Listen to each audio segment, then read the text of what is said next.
What's happening, everybody? Appreciate you guys checking in. Popping in here on a Wednesday. Appreciate everybody that's tapping in with us, man. Hey, we got some coaches news to talk about, all right? And obviously, we know Clint Kubiak had his presser, hit you a little bit of a live yesterday. We're going to give this guy his opportunity to let us know what he thought of that presser. But we're also going to talk about, look, because Clint Kubiak is basically, he signed on that dotted line. He's officially our head coach. He's now going to have to start to put together his coaching staff. There are some names that have been thrown out there, but we also got an update earlier today regarding just what the Seattle Seahawks are going to potentially try to do in order to fill their own offensive coordinator position. And so they might be looking within. So that might affect the guys that we all been kind of looking at. So we're going to talk about the offensive side. Who can Clint Kubiak bring in to be a potential offensive coordinator / O-line coach? All those positions, but we're also going to talk a little bit about what he could do on the defensive side. But if you guys haven't seen, they've already locked in some coaches for the 2026 season. So there's already some coaches basically remaining in the building. And so we're going to take a look at those names. But before we talk about coaches, offense and defense, we're definitely going to get this guy's take on the presser. When we're also going to do a start him, bench him, cut him as always. So we're going to get one segment in. And hopefully you guys enjoy that. So definitely hit that sub button. Again, we do a sub only chat just to show our appreciation to our subscribers. We appreciate everybody that's popping in with us. So before I get to the chat, man, I'm also what's up to my guy. What's going on, Severe? How you feeling? What's going on, man? Hey, feeling good, man. Feeling good. You know, I caught the show yesterday. Good stuff, man. Some good stuff. Good stuff. some good stuff until we let you get in on this. I know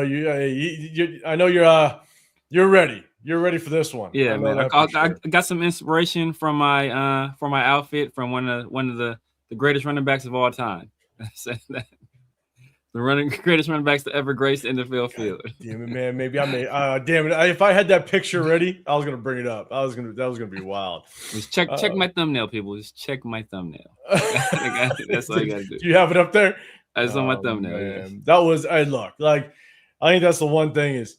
You know, with Ashton Jeanty, man, he definitely's got himself a little unique wardrobe. That's for damn sure. So let's say what's up to the chat. We're going to say what's up to you guys, and then we're going to get Severe's take on it. But before I get to the chat, man, do us a favor. Double tap that screen, hit the like button, hit that sub button if you want to get included in the chat. Make sure you got the Severe Raider. Definitely, if you're on that channel, hit that sub button, hit that like button. If not, definitely head over there afterwards. I'm 805 Raider, Real Talk Raider Nation. We appreciate y'all. Chris usually taps in with us. Couldn't do it today. He's got some adult stuff going on. Got some work stuff. Hey, if you got to get it done, get it done. But definitely after this, go over to Protect Show Podcast. Go hit him up. He's definitely 1/3 of the Raider War Room. We hit you guys on Wednesdays and Sundays. During the season, we break down game film. But now that we got our head coach kind of inked up, we're going to start breaking down some game film of the free agents. And then we're also going to be breaking down game film of draft prospects as well. So definitely tap in with that. But we got right away. First one in the building, man. Appreciate you rocking with us. What up, Dominic? Appreciate you pulling in. Kane in the building. What's happening? We got Edgar pulling up with us. What up, Leo? What's going on, brother? Hey, you got Cheeto. You got Myra in the building. If you guys are going to the draft, definitely hit us up. Hit us up. We're going to be there in Pittsburgh for the draft, day 1, day 2, and day 3. So hit us up on social media. If you guys want to link up, definitely would be good to put names to faces. Not the French meme shirt. I'm telling you. Leo, man, send Jeanty some of your shirts, man. Please, just send him a couple. Just send him a couple so you can put it in that wardrobe.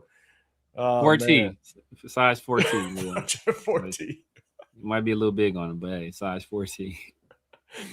Oh shit! What up, Isaiah? What's going on, man? Ryu in the building as well. I was a DC who is a McDonald's disciple. I think he won. I think he meant I won a DC. I won a DC guy. Yeah, probably autocorrect probably sniped him. I was about to say I saw I was a DC, then I saw McDonald's. I know how to go to that one. Are you going to McDonald's for your DC? I'm confused. But hey, Ryu, I appreciate you popping up here. What up, Dirk? What's going on, brother? Appreciate you rocking with us. Let's skip that. No, we're diving in, Coach. We're gonna dive in. We're gonna let this guy kind of get it out of him. Let's see. Oh no. See, already starting. Trade Maxx to Cleveland for 2 firsts and a Pro Bowl superstar. And I'm not reading the rest of that goddamn comment. Joe Flacco, wasn't he? No, he's not on Cleveland anymore. But he was a Pro Bowl quarterback too. God, he did make the Pro Bowl this year, didn't he? Yep. Because it was Burrow. It was Burrow, Flacco, and Shador. I believe so. Yeah. God damn it, man. That's how bad it was when a former Cleveland Brown and a current Cleveland Brown both make the Pro Bowl in the same year. Pro Bowl is useless. That just don't make no sense. Yeah, it don't make no sense. Samantha, Adams in the building. What's going on? All right, you're a Detroit Lions fan. Appreciate you popping up in here. What up, Jeff? What's going on? Yes. The Jeanty shirt is real. Appreciate everybody rocking up here. We got Yvette in the building as well. Appreciate you pulling up with us. Hey, yo, Anthony, what's happening? Appreciate you rocking. Cobain in here. I see you. What up, Jason? What's going on, man? Always somebody in the building trying to cheat beforehand. CBA, I'm going to hold you to it. Appreciate you. What up, Dre? What's going on, man? Yeah, Jeff at the Foot Locker. I know. Hey, Yvette's asking. Just don't know if we could deliver today. All right, I'm gonna give this guy the floor here in just a second. What up, DJ? What's going on, man?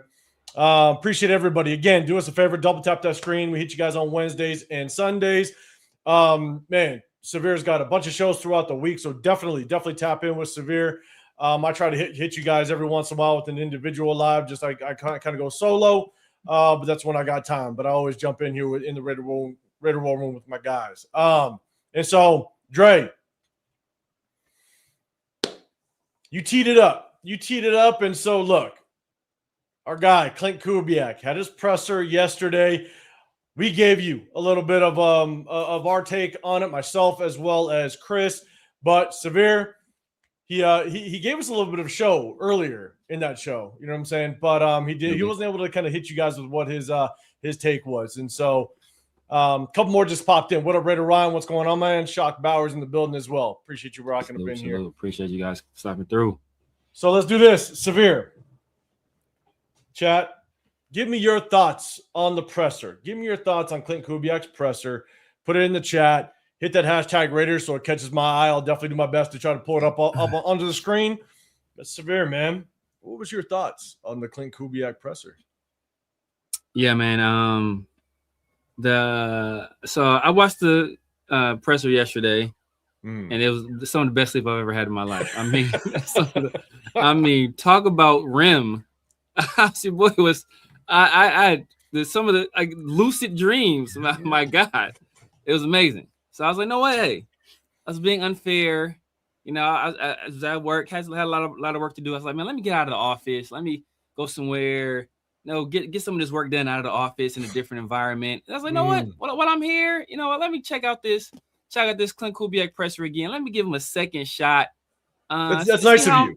That's nice of you. Right? See how I'm feeling. Yeah. Am I not generous, you guys? Am I not the most generous person you've ever met? Am I not the most gracious person ever? And so I set up my laptop and I started watching it. And you would have thought I had narcolepsy. All right, the way I was. You would have thought people were telling like, "Oh, are you okay, sir?" I'm sorry. I'm just watching this Kubiak presser. I was like, "Oh, I understand. I understand." So now, but I watched it again.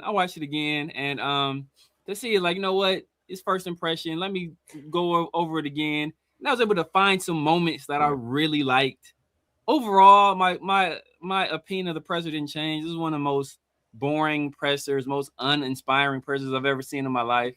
But you know, like I said before, this is just one cog in the wheel, right? This is like something that we put a lot of importance on right now that ultimately doesn't mean a damn thing in the long haul. You know, we'll look back at this years later and if he's a winning coach at that point, it won't mean anything.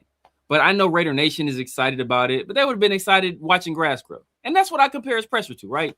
It was watching paint dry on grass as it grows. That's what it was. That's what it was. Did you just put those two together? That's fine. Jesus Christ. Watching paint dry on growing grass. That's what it was. In slow motion. 0.75 speed. But, you know, but it is what it is. You know, the new era is beginning, and what he does in that presser ultimately won't mean a thing as long as he handles his business in that office and between those white lines. Yeah. I'm with you. So when Chris and I talked about it yesterday, there are obviously some things that you can kind of point to a little bit that he said. And he said a lot of the right things, right? Where this is going to be a collaborative effort. Even when they asked him about Jeanty, he said, yes, Jeanty's good. He's excited to basically coach Jeanty being a part of this offense, but he also kind of ended it with, but it takes everybody. It takes all pieces, right? And so I think he said all the right things. He obviously addressed the Hall of Famers, the veterans in the building. I do think it was good to see some of the veterans. I mean, a lot of people talked about, Marcus Allen showing up and just how rare that was to kind of see him in the building. So it was good. It was good to see the veterans show up and kind of have that support. But I see my guy Jeanty there. My dog Jeanty was there in the flesh, dressed to impress. Everybody else in workout gear. Everybody else in workout gear. Jeanty was like, I'm gonna put on. I'm getting dressed for this. But yeah, man. I mean, look overall, like my favorite part of the press conference is I think he was asked a question about his dad, and like I said, usually I'm not moved at all by anything he says. Nothing he says really seems like it has a lot of conviction, a lot of passion behind it. But when he got to talking about his dad and like the example that his dad laid out to him and how he felt watching his dad win the Super Bowl and how it was like his dad, I think he said something to the effect like his dad really didn't talk to him about football or wasn't really about football with his dad, but his dad showed him how to be a great husband and a great father. Like you can feel like there was some feeling behind that. And nothing else he really said had a lot of feeling behind it.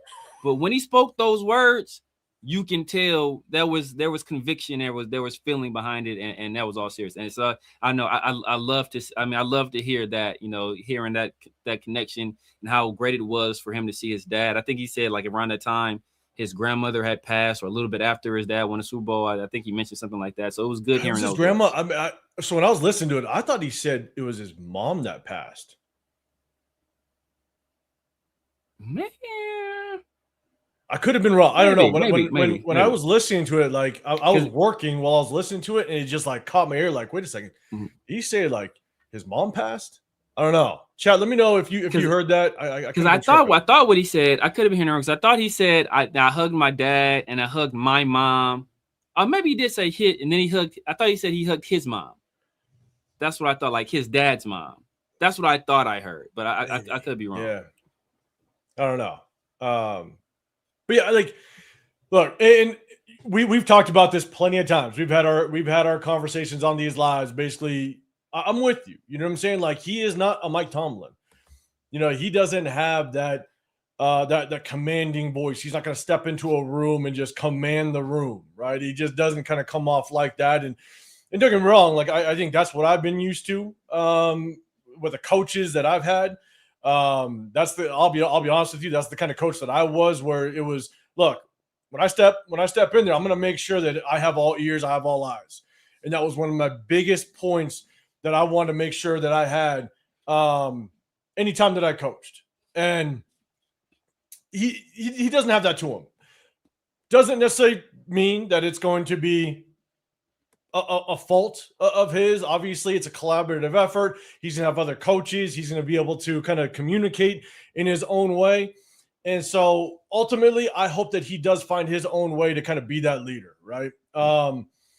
And at the end of the day, he brings in coaches that they all have the utmost respect of each other. But at the end of the day, they also have the utmost respect for him to be able to deliver the message that he wants to basically convey to the rest of that locker room. And so if he could be a leader of men amongst the players and the coaches in his own way, let's just cross our fingers that it works out. Because I'm with you. I'm more of like a Mike Tomlin type of coach, to where I want to hear that guy that's going to command the room, and a Dan Campbell type of guy. It's old school, man. That's old school, man. That's old school. I mean, that's how I was coached coming up, right? I was coached, like some of the things that my coaches would say to me or say to my teammates. You said that today, bro, that they'd be giving their walking papers. It's it's like that substitute teacher. You know what I'm saying? Yeah. When you have that substitute teacher Yeah. and you know you can kind of pick on them because they don't know exactly what they're doing because they're the substitute, and they gotta be like, oh wait, what were you guys doing today? You can kind of take advantage of them a little bit, right? They roll out that big TV with the VCR and play. Exactly. Doing day. But I mean, but the thing that's important, and you know, and I'm pretty sure just him growing up in around the NFL, him being in the NFL for as long as he has been, hopefully understands that you hire to your weaknesses, right? I'm sure he knows that he's not a guy that's a master inspirator or master motivator. He's not going to get the crowd or get the room going and get the guys fired up. That's not his style. That's why you hire guys, you know, and maybe a coordinator, maybe position coaches that can fill that role. It reminds me of the time, I forgot, I want to say it was Henry Ford, and I think he was being asked something. I don't remember if he was in court about something or something. Somebody asked him, like, we're asking him all these technical questions about, you know, like his car company. And he's like, why do I need to know all of this stuff? I have the ability to hire the people that can answer any of these questions. So I don't have to know the answers to all of them. And so, and that's what it's about, right? Finding the people that fit like a puzzle and hiring for your weaknesses. You know that this is not your area of expertise. Okay, I'm gonna hire a guy who's good at this. And as long as he can do that, I think we'll be fine. No, I'm with you. And I think I actually overheard there was like a clip online that where Derek Carr was kind of explaining the way that he coaches, and he basically said, like, look, yeah, he's not that big rah-rah guy. He's not going to come in and kick a door down to get everybody's attention, but he's very to the point. He knows exactly what he wants, and he's going to be that motivator in a sense that he's going to be very dialed in as to what he requires from his players, and he's going to hold them to that standard. And so if he could do that in his own separate way, then hey, let's put this together. Let's put a good coaching staff together. To your point, somebody that can kind of make up for where he knows his weaknesses are as it relates to the locker room and the players. So 808 Schwartz, what's going on, man? You're talking about Tua. Hey, we're going to do at the tail end. We'll probably get some questions in. So we're going to kind of get to some of the coaches, the coaching staff, but we'll definitely maybe do that at the tail end. So hold on to that question. Do us a favor. Once we're done, man, throw it out there after we're done talking about the coaches, man. I bet you're saying that part severe if he handles his business. Yes, if he handles his business. LKM. Let's see. Report about Browns are not willing to let Schwartz out of his contract now. I don't know if I heard that, but we'll definitely talk about that on the defensive side, man. I appreciate you throwing that out there. Let me know if there is a report out there. Ryder said, hey, guys, am I tripping? Ain't Jeanty bad for this run system? I thought the Kubiak system wants one cut guys. Jeanty dances too much, right? I have a take on that, Severe. Do you have anything on this? Yeah, I mean, he's not an ideal fit. Can you guys hear me? Yeah, I hear you. Very cool. Yeah, he's not the ideal fit for this system, especially when a guy, you know, in the outside zone system, you want a guy that has the ability to kind of set up his blockers, especially to be able to hit those cutback lanes. And that's something that Jeanty really hasn't shown the ability to do with any kind of consistency. You know, hopefully after a year getting acclimated to the NFL, that's something he can improve on. You know, but like I said, he's not an ideal fit for the system. I agree, and there's been previous quarterbacks, there's been previous players that have come out and kind of talked about what Kubiak likes to do, and he likes to work off that outside zone scheme. And I just don't. I'm not saying Jeanty can't do it, as long as you can kind of coach up his ability to kind of read it and understand how to attack the outside zone. I think he's more of a power run guy. I think he's more of a downhill, get him to the line of scrimmage as quickly as possible, make one man miss, and hopefully you can kind of get to that second level untouched. Outside zone, man, based on what we saw last year, unless he starts to understand the speed of the NFL, I think he might struggle in the outside zone run scheme, to be honest with you. Now, even though that's what Kubiak likes to do, that doesn't mean that he's going to bring that over here and that's what he's going to live in, right? Some of the best coaches they will adapt their system to the talent that they have in the building, because you can only flip your talent around so much in one off season. And so if you want to find success, then you are going to alter your game plan just a little bit. You're going to alter your scheme just a little bit to the talent that you have in the building. And so I hope that he does that. So either Jeanty learns and understands the speed and he can thrive in an outside zone scheme, and kudos to Kubiak if he can make that work, or he tweaks it a little bit. And don't get me wrong, Kubiak ran outside zone, but he also ran power. He also will run right at you. And so, look, there's nothing says he won't bring somebody else in this building to be more of that outside zone guy, and then use Jeanty as more of a, hey, downhill power run scheme, and maybe he works it that way. Zach, Jeanty can be the Zach Charbonnet, and the other guy can be the Kenneth Walker. Yeah. So we'll see. We'll see how that works. Let's see. Crazy Kubiak likes to talk ball, but hates talking nonsense about why he here. Damn it, Leo. Let's see, Coach. All right, so wait. So Severe mocks Jeanty for his shirt, then proceeds to dig up and wear the same shirt from his closet. Hey, God damn it, Coach. I got this at a thrift store just for this live. Just for it. Just for you guys. This is the things I do. These are the things I do for you guys. Yes. Coach, you better appreciate it. That's what you need to do, Coach. Appreciate these things in life. My God. Myra, his dad got like 4 Super Bowl rings. Does he have 4? Yeah. I mean, I know he's got coordinator, 2 as a head coach, right? I think he has 1 as head coach. 1 as a head coach. Yeah. And then he has 3, 2 as an assistant with the Broncos under Shanahan. I don't know where the other one is from. Maybe was he on? Did John Fox get one with the Broncos too? Yeah. Oh, so maybe he might have been on that. Was he on the? Did John Fox go? God, did John Fox get one with? I remember John Fox took he took Carolina to the Super Bowl. He took Carolina to the Super Bowl and they lost. I don't know if did he get one with the Broncos? I don't know. Who was the head coach? I know Kubiak. The head coach when the Broncos won it was Kubiak. I thought it was for some reason. I thought it was John Fox when the Broncos beat the Panthers, but it was Kubiak who was the head coach at that time. I know Kubiak. I think he won 2 on Shanahan's staff when they went back-to-back years. I don't know when the other one was. Yeah, I don't know. So okay, everybody's saying it was his mom and his dad. He says his dad's. His wife's dad? Okay. And then Derek, you're saying his dad's mom passed. He said it weird. Yeah. That's what I thought he said. Yeah, that's what he thought. That's what I thought he said. It was his dad's mom. Got it. Okay. Dakota, what up? What's going on in the building? You're saying Kubiak will not be on board to draft Menbusta. That's a new way of putting it. We'll definitely do. There's gonna be plenty of Mendoza talk. We'll tap into that for sure. Maybe not today, but definitely as we go on. Let's see. All right, a couple more, Cheeto. The real question is, Severe, are you ready to accept Coach Kubiak and Mendoza as our savior of the team? See, Leo, you talking about the Mendoza stuff? Yeah. I'm not ready to accept anybody as a savior of my team until I actually see them perform in that role. When I see them perform and actually do savior-like things, then I will say, okay, you know what? Maybe these guys are it.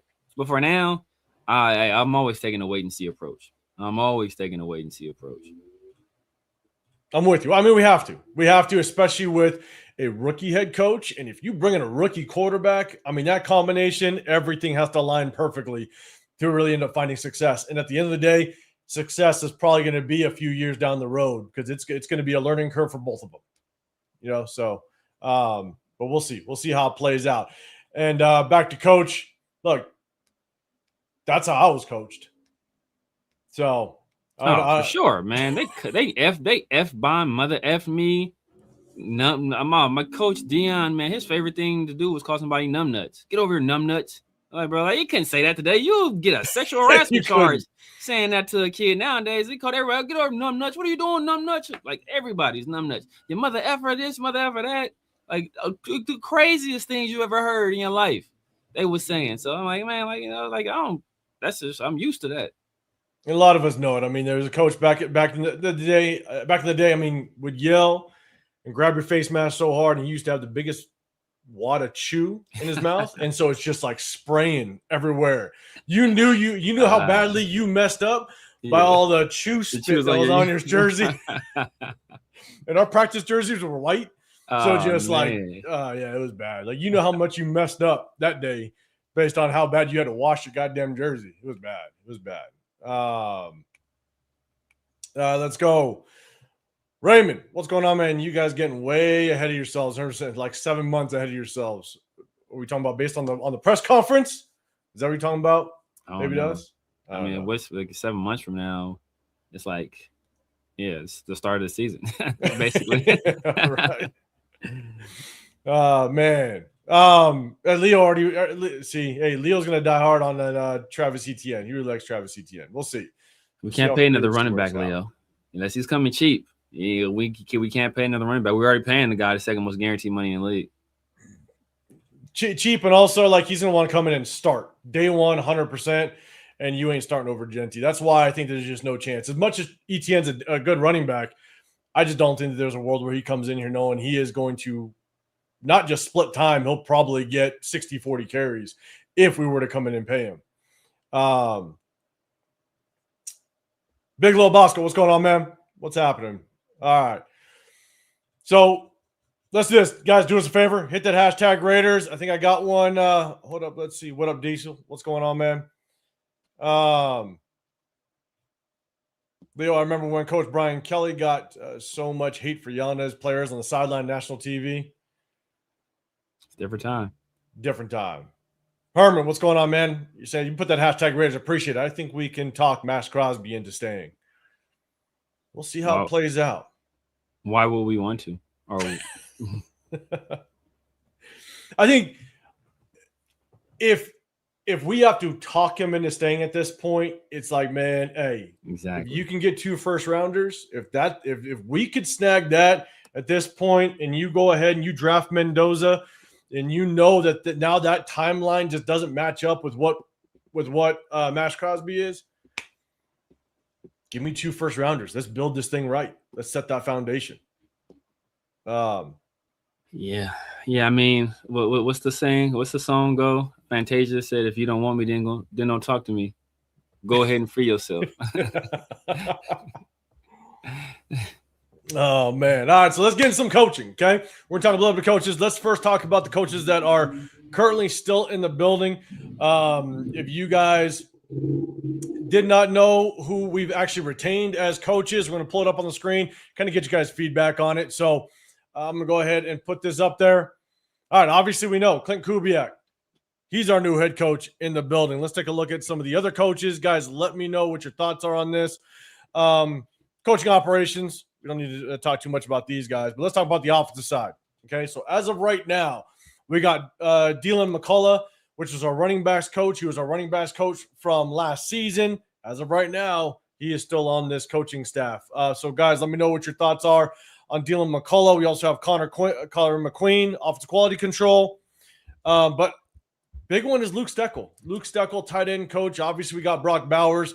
And so it's good to kind of see him remain on this coaching staff, given the fact that Brock Bowers, man, we got him hands down, one of the best players in that draft, and he's looking like it. So definitely got to give him that praise. And so, Severe, I'll throw it to you first, man. Any thoughts on the running back coach, Dylan McCullough, as well as Luke Steckel? Luke Steckel, I don't mind keeping him around. I think, as a matter of fact, I think he was one of the few offensive coach holdovers when Pete Carroll came over. Yeah. Because I think he McDaniel and AP, I think. Yeah. Because I think we had Frank Smith initially, and I think Luke Steckel took over for Frank Smith, if I'm not if I recall correctly. I mean, so I don't mind him sticking around. He was a young guy. I think a lot of people in the building liked him. Dylan McCullough, he can go. He can go. I wasn't that big of a fan of that hire to begin with. I know he's a guy that, I know that's probably Leo's boy, because I think he was at Notre Dame for a little while. I think he actually I think he's actually at USC for a little while also. I think that's part of where the Pete Carroll connection was, and I think he spent some time with the Chiefs too. Maybe under Bieniemy. I know the Chiefs did request to interview him sometime last week. Now that Bieniemy is back being the offensive coordinator there, so there's probably a very good chance that he lands a job there. And I'm sure if he does, that the Raiders will let him go, because honestly, on the offensive side of the ball, I don't anticipate too many of our coaches returning. But if the one coach I wouldn't mind returning would be Luke Steckel. I'm with you, and I don't know how much agreement has gone on prior to Clint Kubiak signing on, given the fact that these guys were basically they're kind of holdovers right now. And so once Clint Kubiak kind of does a deep dive in this coaching staff, I'd be curious just how many names just remain on this staff. Now, Dylan McCullough, like, look, Jeanty, you know, we saw some flaws in his game. He's a rookie. He's got to develop, right? So we saw some flaws in his game. I think he needs to adjust to the speed of the NFL. We'll just kind of see how that progresses. But look, out of everybody else, we didn't see any progression. I mean, you had what's his face? Who was that? Our 6th rounder from last year? Dylan Labe. Nothing out of him, right? Mostert's on the tail end of his career, so you don't expect too much. Yeah. Zamir White, didn't get much out of him. No. You know, Zamir White was the same Zamir White that we've seen in years past. And so the question is just how much is this guy really being able to get the potential out of some of these players? And so I wouldn't be surprised if Dylan McCullough ends up kind of moving on. And then I'm with you. Luke Steckel, he's been able to kind of get the best out of Brock Bowers, right? And so I would not mind seeing him stick around. The offensive quality control coach, Connor McQueen. It is what it is. Exactly. Yeah, that's right. What do you need to talk to about him? And so, John Fallon, you're saying, isn't Connor a Maxx guy? I don't know. I have no clue. Severe, do you know that I don't. He is or not? I have no clue. That I don't know. Diesel. Let's see. Come on, Marcus Allen. Time to put that headset on and be a running back coach. I'm actually just surprised to see Marcus Allen even in the building. A lot of people are talking about that. And so, that's Mark Davis, man. That's Mark Davis. Mark Davis has mended a lot of fences that were destroyed by Al Davis. Yeah. Yeah. So it was good. It was kind of good to see him in the building. Marcos, what's going on? Appreciate you popping up in here. Okay, so we got kind of the offensive side. We're going to get into some of the coaching prospects and stuff like that. That a lot of names will be thrown out there. But after the offensive prospects, we're going to dive into a start 'em, bench 'em, cut 'em, and have fun with that. So definitely hit that sub button if you want to get included and have a chance at getting in on our giveaway on March 11th. So let's jump to the defensive side. We're going to name off some of these guys. Chat, let us know. Hit that hashtag Raiders if you guys have any input or thoughts on these guys. You got assistant D-line coach Kenyon Jackson. A fan favorite to most. You got Robbie Leonard, D-line coach, run game coordinator, defense assistant Rip Rowan, as well as passing game coordinator Joe Woods. So, chat, let us know if you got any thoughts on this. Severe, any thoughts on Kenyon Jackson at all? No, don't really know too much about him. I mean, I did kind of like some of the stuff I saw out of the young guys, Tonka Hemingway, JJ Pegues. Even some of the development of Snowden, I've liked that. Jonah as well. We saw from the beginning of the year to the end of the year. Obviously, he's an assistant defensive line coach, so he's working in tandem with Robbie Leonard. So I think I think those guys did a nice job of kind of developing some of the younger guys a little bit. Don't know what kind of scheme we'll have or who we'll have at DC. So that remains to be seen whether those guys will still be useful or even be, able or willing at that point to stay around. But I think he's working under Robbie, and like I said, I kind of like the development I saw of those younger guys. The year throwing out there going to Robbie Leonard. If Maxx staying, Robbie Leonard is staying. Maybe, you know what I'm saying? I think they do have a really good relationship, obviously, with him being the defensive line coach. Kenyon Jackson, for myself, I don't know much about him either. You know what I'm saying? I think that what we've seen some decent development with even Tonka Hemingway. Tonka Hemingway, not a whole lot of opportunity, but of what we've seen some development being, God, what was Tonka Hemingway? He was a 6th rounder, right? I think he's a 5th. No, 4th rounder. Sorry. Because JJ was a 6th. I want to say. JJ was a 6th. Yeah. And JJ Pegues, when he got some playing time, look, I think he's going to be someone that could be a decent rotational piece. So are you getting some production out of him? No, I think so. And so if Robbie Leonard stays around, there's a really good chance as Kenyon Jackson stays around. Keep the tandem together. We'll kind of see how that works. We'll jump to Robbie Leonard. Guys, let me know. Chat. Hit that hashtag Raiders. Let us know what you think of Robbie Leonard. Do you like the fact that as it stands right now, he's going to be sticking around? I'll just kind of give it first. Right? Look, I think Robbie Leonard's done a really good job with our defensive line for the most part. He's made Tyree Wilson an unblocked Hall of Famer. You got to love that out of him. But look at what Robbie Leonard's been able to do with Charles Snowden. Yeah. You throw that name out there. And let's be real. If Malcolm Kuntz didn't get hurt, that 2023 Malcolm Kuntz, towards the tail end was looking like he was about to flash, and then he gets hurt. And so I think if we can keep Robbie Leonard around and just kind of continue the development of that front four, depending on what type of defense we run, I wouldn't mind keeping Robbie Leonard around. So, Severe, I'll get you your take here in just a second. Pigs in the building. Got to assume Rob is set. What's going on, man? Appreciate you rocking up in here. Leo, you got the development of Jonah and Snowden. Oh, yeah. God, why am I blanking on his name? Jonah Laulu, yeah.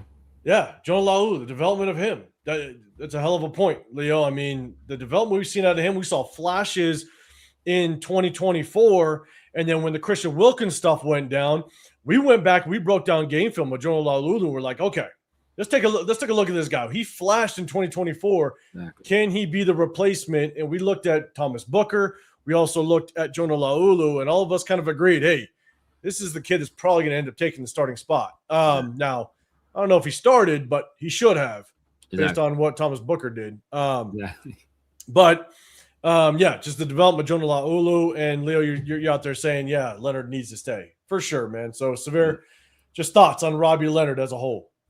Yeah, he's a fan favorite. I know everybody loves Robbie Leonard. Yeah, there's only so much you can do with Tyree Wilson, but just about everybody else how you've seen develop greatly. Chason too. Yeah, Chason's another guy that who was a former 1st round pick who basically the league had given up on him. I want to say the Panthers had cut him, and we picked him up off the street and turned him into a week before the first game. Exactly. He turned into a pretty good player. So the only issue with Robbie Leonard, I would say, is that obviously if we bring in a defensive coordinator, he's likely going to want to hire his own staff, and also Robbie Leonard and Patrick Graham have, for the most part, been attached at the hip. So if, we already know that Patrick Graham has taken the job with the Steelers, what are the odds that, Patrick Graham reaches out to Rob and say, like, come on, man, like, come over here and work with me for this other historic franchise, where you get to work with some guys that are pretty damn good in their own right, So we'll see how that goes. But I wouldn't mind keeping Robbie Leonard around if our defensive coordinator was comfortable with it, or if it's something he wanted. I don't want it to be like he feels an obligation to. If it's something that he identifies, like, yeah, I like the work that this guy has done, he fits with what I want on my coaching staff, let's keep him here. If that's the deal, then yeah, let's do it. Yeah, no, I'm with you. You know what I'm saying? And yeah, like we just said, John Fallon, yeah, Caleb on Chason, what he was able to get out of him, and that was awesome. And let's be honest, because we're so late in the game and acquiring coaches, there's not going to be very many options out there, right? And so there might have been just an agreement prior to Clint Kubiak inking and signing on that dotted line that, hey, JohnSpytek maybe had to do a little bit of selling and go, hey, we got some good coaches in here. So let's let these guys go, and maybe we keep these guys around, again, because we're so late in the game, and there's not a whole lot to choose from at this point. A lot of coaching staffs are kind of fully assembled. So we'll get to the next ones. What up, Shirley? Appreciate you popping up in here. You want a defense that can stop anyone. Let's hope so. Indeed. Let's hope so. I think I could be wrong. Guys, let me know. Rip Rowan. I wonder if that's the guy. I could be wrong that Maxx likes. I don't know why I've heard that name and it's kind of associated to Maxx. Again, could be wrong. But I'll be honest, don't know much about Rip Rowan. Severe, do you know much about the guy? I don't know anything about him. That's what you. Okay. Chat, let us know if you know anything about Rip Rowan. If you want him to stay here, if you have a reason why you think he should stay here, let us know. Educate us. And so I'll look at the chat. If you do have a response to that one, hit that hashtag Raiders. Let's go down to Joe Woods. Joe Woods staying on this staff. I know he's got a ton of experience. It says on the screen, 21 years of just coaching experience in general. Yeah. But he's the passing games coordinator as well as the defensive backs coach. Chat, let us know if you're cool with Joe Woods staying on this staff. Severe, I'll throw it to you first this time, man. Any thoughts on Joe Woods? I don't know. The thing about it is that Joe Woods, I want to say he worked under us previously. And I think he worked.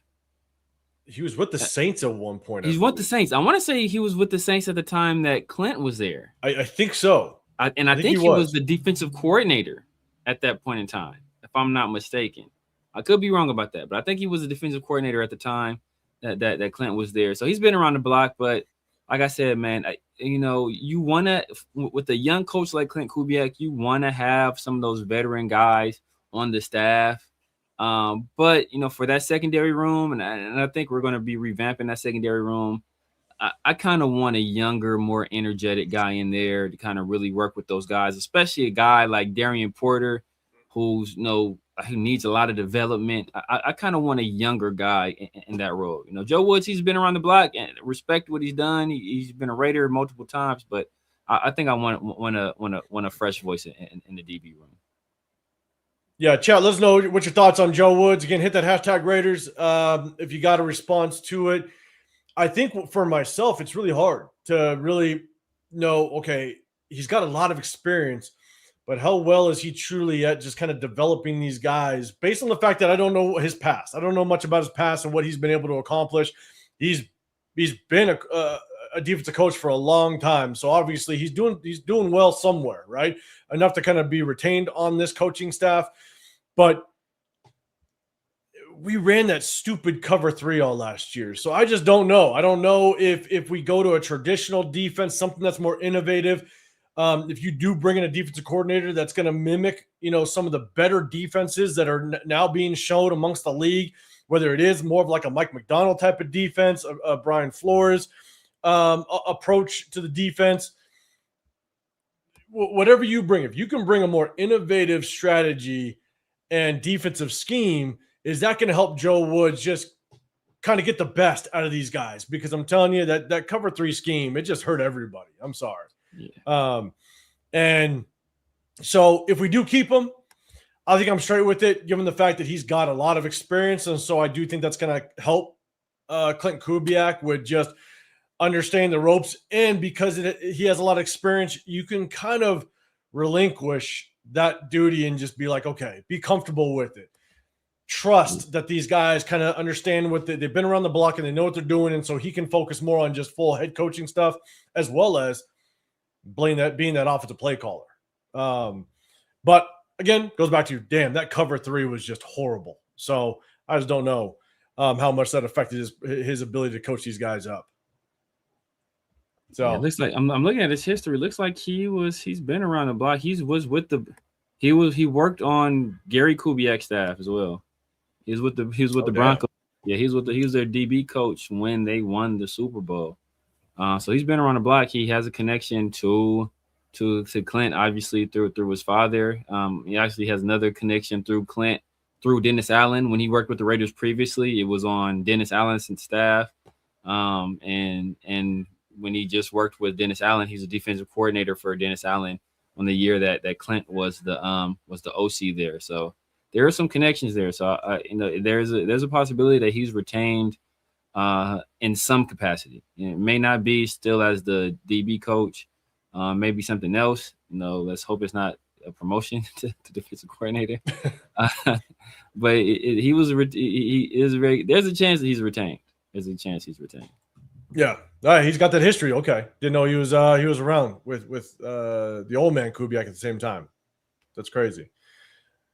Adam, you're throwing a question out there. Would you accept this trade for number 1 overall pick, Myles Garrett, Shedeur Sanders, and number 6 for the number 1 overall pick? Would you do in a second? What? Would you accept this trade for number 1 overall for our number 1 overall pick, Myles Garrett, Shedeur Sanders, and the number 6 and the pick? number 6 pick For the number 1 overall pick, would you do this? You get Shedeur is not, Shedeur. Hopefully Leo's still in there. Shedeur means nothing. Shedeur is like 3rd round value, I think. He's like a 3rd round value, like a 3rd round value, and you get Myles Garrett. Yeah, Myles Garrett. Now, obviously, Myles Garrett is he's 30, but he's just came off the most dominating season you've seen in a long time. Here, chat, let us know. What's your thoughts on this? I brought it up there. What would you do in this? I'd really like to know. Here's my biggest just kind of concern. Like I am on the trade back train. I really am, and I want to acquire a lot of draft capital. We're in such a massive rebuild. No, yeah, you almost can't do it. It's just like the Maxx thing. Yeah, like we're in such a massive rebuild. Like, look, what has Myles Garrett done for the Cleveland's overall win record? Like, you can't build around a defensive end. It just doesn't work that way, unfortunately. It's like we now have an offensive-minded head coach. He's going to want to get his quarterback. I'm not a big Shedeur Sanders fan. I think there is some upside there. Don't get me wrong. I had a 3rd round grade on him in our mock drafts last year. I just don't. You don't build around a defensive end, and as much as that's very, very enticing because you get a Myles Garrett, we have so many needs. I want to trade back and just acquire a crap ton of draft capital. I mean, this is a lot tougher because the difference between Myles Garrett and Maxx Crosby is that Myles Garrett has had defenses that led that team to the playoffs. Like Coach Kevin Stefanski has won Coach of the Year on the back of that defense being dominant, basically. Yeah. And of Myles Garrett being, like Maxx Crosby is a very, very good player. Yeah. And Myles Garrett is an all-time great player. He's probably the best defensive player of this era. So, and that's the from the tail end of Aaron Donald to now, right? He's been the guy. And like I said, he's led units to number 1 overall. He's at top 3, top 5 finishes in terms of defenses, where he was the focal point of the defense. So, it's a little bit different scenario. The only issue you run into now, because in terms of talent, it's a no-brainer. Who's better, Maxx or Myles Garrett? It's Myles Garrett. It's not really, really close. But you run into that same issue that we're running into with Maxx, where he's 30 years old. Obviously, the difference is he just signed a new deal, so you got a little bit more time with him. You don't have to worry about trying to re-up him again in a year or two.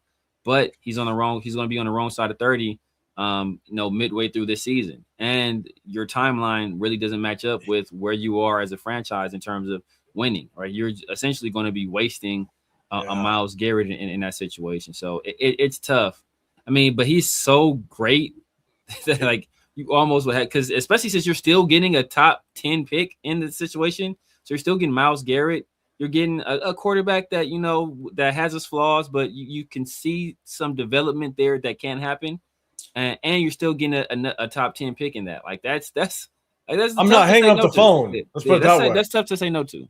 And that is with Maxx Crosby still being on this team. So if Maxx Crosby was opposite of Myles Garrett. Yeah. Oh yeah. That's what I'm saying. like that's a defense. You like that's scary. That's the foundation to because you have to because you have to double Myles Garrett in that situation. So Maxx is going to be getting one-on-ones all the time. And so at that point though, then that means that look, you trade back. Obviously Mendoza's probably going to go to the Jets. At that point, you are winning with your defense. You're no longer investing a crap ton of money and draft capital into that offense. You're kind of methodically trying to do it, but you're going to build the crap out of the defense, and you're going to be winning the Super Bowl. if you get there, you're winning the Super Bowl 10-7. Like, exactly. Because you still get a number 6 overall pick. I mean, it's like, even in that situation, you probably don't get any trade back opportunities. But with that 6 overall pick, look, if you want to go Peter Woods, and just have a dominant defensive line, or if you want to, go. What's my guy from LSU? Damn, I forget. Mansour. If you want to go Mansour and you get a lockdown corner, or if you want to go just best defensive player in the draft and go Caleb Downs and just have a chess piece to just move all the way around and have your own Nick Emimori out there and do something like that, and just really just build just a dominant defense and take it and have a certain, like, for us, for everything that Sam Darnold did this year, nobody thinks Sam Darnold is a franchise quarterback. Like, nobody thinks that. So if you can just get a good enough running game, and we've seen Clint be able to build a running game with a 3rd-round pick in Kenneth Walker III and a 2nd-round pick in Zach Charbonnet, and you get a good running game and a good defense, that can take you a long way. Just look at CJ Stroud is my boy, but look at the Texans. The Texans, if the Texans had mediocre quarterback play, not even like good, not even solid, just mediocre quarterback play, they probably go to the Super Bowl. And they probably beat the Seahawks, rather. Go to a mediocre quarterback play. And they didn't even get that. So if you can get that kind of defensive, and you see what they have over there with Will Anderson and Daniil Hunter, and then they have my guy Azeez Al-Shaair in at the 2nd level, and then they have Derek Stingley. We can build something similar to that with that draft capital. And then whatever you might think about Shador, maybe he develops into just a solid-ish quarterback. And if you have a great defense, a good running game, and a solid-ish quarterback, you can do some damage. That's why I'm not hanging up the phone. Let's put it that way. Like, I'm going to put you on hold real quick while I consult with the rest of that war room. That's interesting. That's a very interesting proposal. I'm not going to lie. Because at that point, you're literally winning now. That's what you're doing. You're gonna build that defense to make sure that you're winning games 13-10. Like, that's basically what you're doing at that point. You're gonna absolutely kill people on defense. And you're rocking Shador Sanders with Aiden O'Connell, and that's your competition. Maybe you pick up that phone and actually come get Carr back. Exactly, right? He's Aiden, the roll Aiden out there. Hey, bro. It might happen. We'll run a 2-quarterback system like Florida. I know. like Chris Leak and Tim Tebow. Right? Good old Chris Leak. Yeah. Oh, man. What up, Jay? What's going on, man? Yeah, Jeff, I think it is. It's keeping Maxx here as well. That'd be wild. Yeah. But or you can trade Maxx. Look, if you feeling froggish, you trade Maxx at that point, and then take Arvell Reese or Ruben Bain with the 6th overall pick, and then whatever you get from Maxx at that point. Like, at that point, you're at 16 or 17. You still be Sonny Styles. You just go Carnell Tate if you want to. Mansour might still be there. Like, that opens up a lot of possibilities for you. It does. But everybody's kind of back and forth. Eric Raider haters, you're hell no. Jose, you gotta, it's a no-brainer. Pigs. I'd like to go all in on the draft. And I wouldn't be mad at that either. Shock Bowers, no way Kubiak would come here to coach a bad quarterback. I agree, but it's like what I said with Chip Kelly when Chip Kelly came in the building. It's like he can get Kirk Cousins. When you're that touted as that good of an offensive coordinator that has to compensate for something, that means you're going to coach guys up. That means you're going to dial something up that maybe the inefficiencies that you get in a quarterback, you make that up with having such a good play caller. You know what I'm saying? And so how do you balance that out? And so just because you have a top tier play caller doesn't mean you need that top tier talent. Coaching's got to make up for something. So exactly. What up, Artie? What's going on, man? All right, let's go. The 805 Raider in the building. What's going on, man? Bring back Mac. Hey, you get him at a good contract. I could bring all the jerseys that I bought for my kids and my wife way back in the day, and then I had to basically put them back in the closet when we traded his ass away. I still have them too. I still have those goddamn jerseys. So All right. Appreciate everybody else. Let's go. Let's see. Let's get a couple more in here. Hold up. All right. We got Silver and Facts true, but there's a ceiling when you have no franchise quarterback. I think you said not debatable. Let's see. Adam. Is there a ceiling? Because the Seahawks don't have a franchise quarterback and they just won a Super Bowl. The Eagles don't have a franchise quarterback and they just won a Super Bowl. Adam. So no Myles Garrett and Crosby on the same field or on the same team. I think that's what the scenario would be, which is nasty. Let's see. Jason, if we trade the pick, it has to be for some draft capital if you build through the draft. And we still have that first rounder, which would be wild. It'd be wild to be a very interesting situation. Rick out in the building. What's going on, man? Let's see. Okay. Rick out, you're throwing it Kubiak and Shador's oil and water. How so? Yeah, I don't know if I can do that. Are they oil and water? Yeah, I don't know if I could say that. I mean, look, there's a lot of things that now that we're gonna on Sunday we're gonna break down Clint Kubiak's game film of the Super Bowl, and there are specific things that Clint Kubiak likes to do, and it depending on what Fernando Mendoza can actually do, and obviously you can coach a player up, but a lot of what Clint Kubiak likes to do, Fernando Mendoza did not have to do at all at Indiana.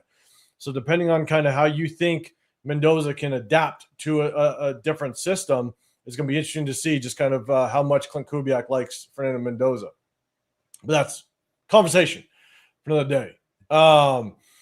So. Yeah. Let's see. Oh, what did Jeff say? Yeah, what's going on? I missed it. I'm not sure who the players are on the screen, but I'm going DCB. God damn it, Jeff. Let's see. All right, let's go. We're gonna get into that start 'em, bench 'em, cut 'em. You're leading us right into it. All right. Raider Hawaii in the building. What's going on, brother? Appreciate you rocking up in here. I would rather trade Maxx for picks than Mendoza, in my opinion. Trade Maxx and trade back. I'll trade both of them. Exactly. This is very second. Pile this shit up. Let's have some fun. Some facts. We are so far from the top 5 defense. You don't even know who our DC is, so you can't say that.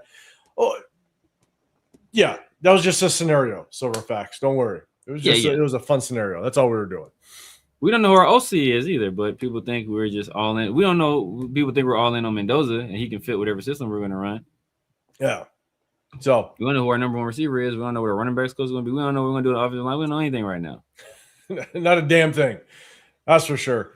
All right. Let's do it. Let's do a little bit of start 'em, bench 'em, come. Let's have a little bit of fun. Then we'll talk about the coaching prospects.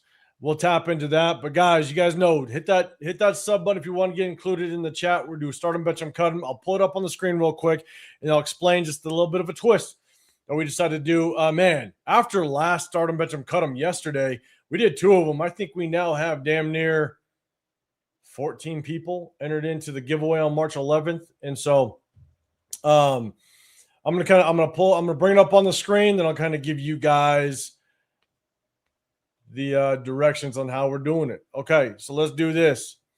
All right, this one is quarterbacks. It's quarterbacks, but it's previous quarterbacks, and so we do a start 'em, bench 'em, cut 'em. 2 players are going to be popped up on the screen. There's going to be a letter in front of each, and then as soon as those guys pop up, you guys can guess who that third player is.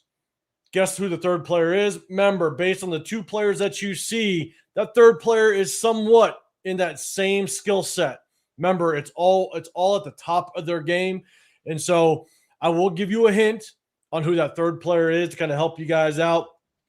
And hopefully that will help a lot of people out when I give out that hint. But you can guess as many times as you want, and I'll go ahead and I'll screenshot. As soon as I type the word done in the chat, then no more entries after that.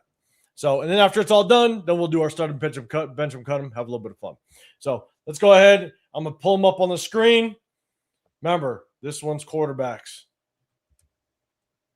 All right, so on the left side, we got Matt Hasselbeck, and we got the Joe Flacco on the other side. So Guys, go for it. Start guessing. Who do you think that third quarterback might be? Again, kind of in the same skill set, in the same conversation. Got to be at least willing to maybe start bench cut them with this group. And so give you guys a little bit, and then I'll give you a little bit of a hint if there's a little bit of struggle. So definitely get your guesses in.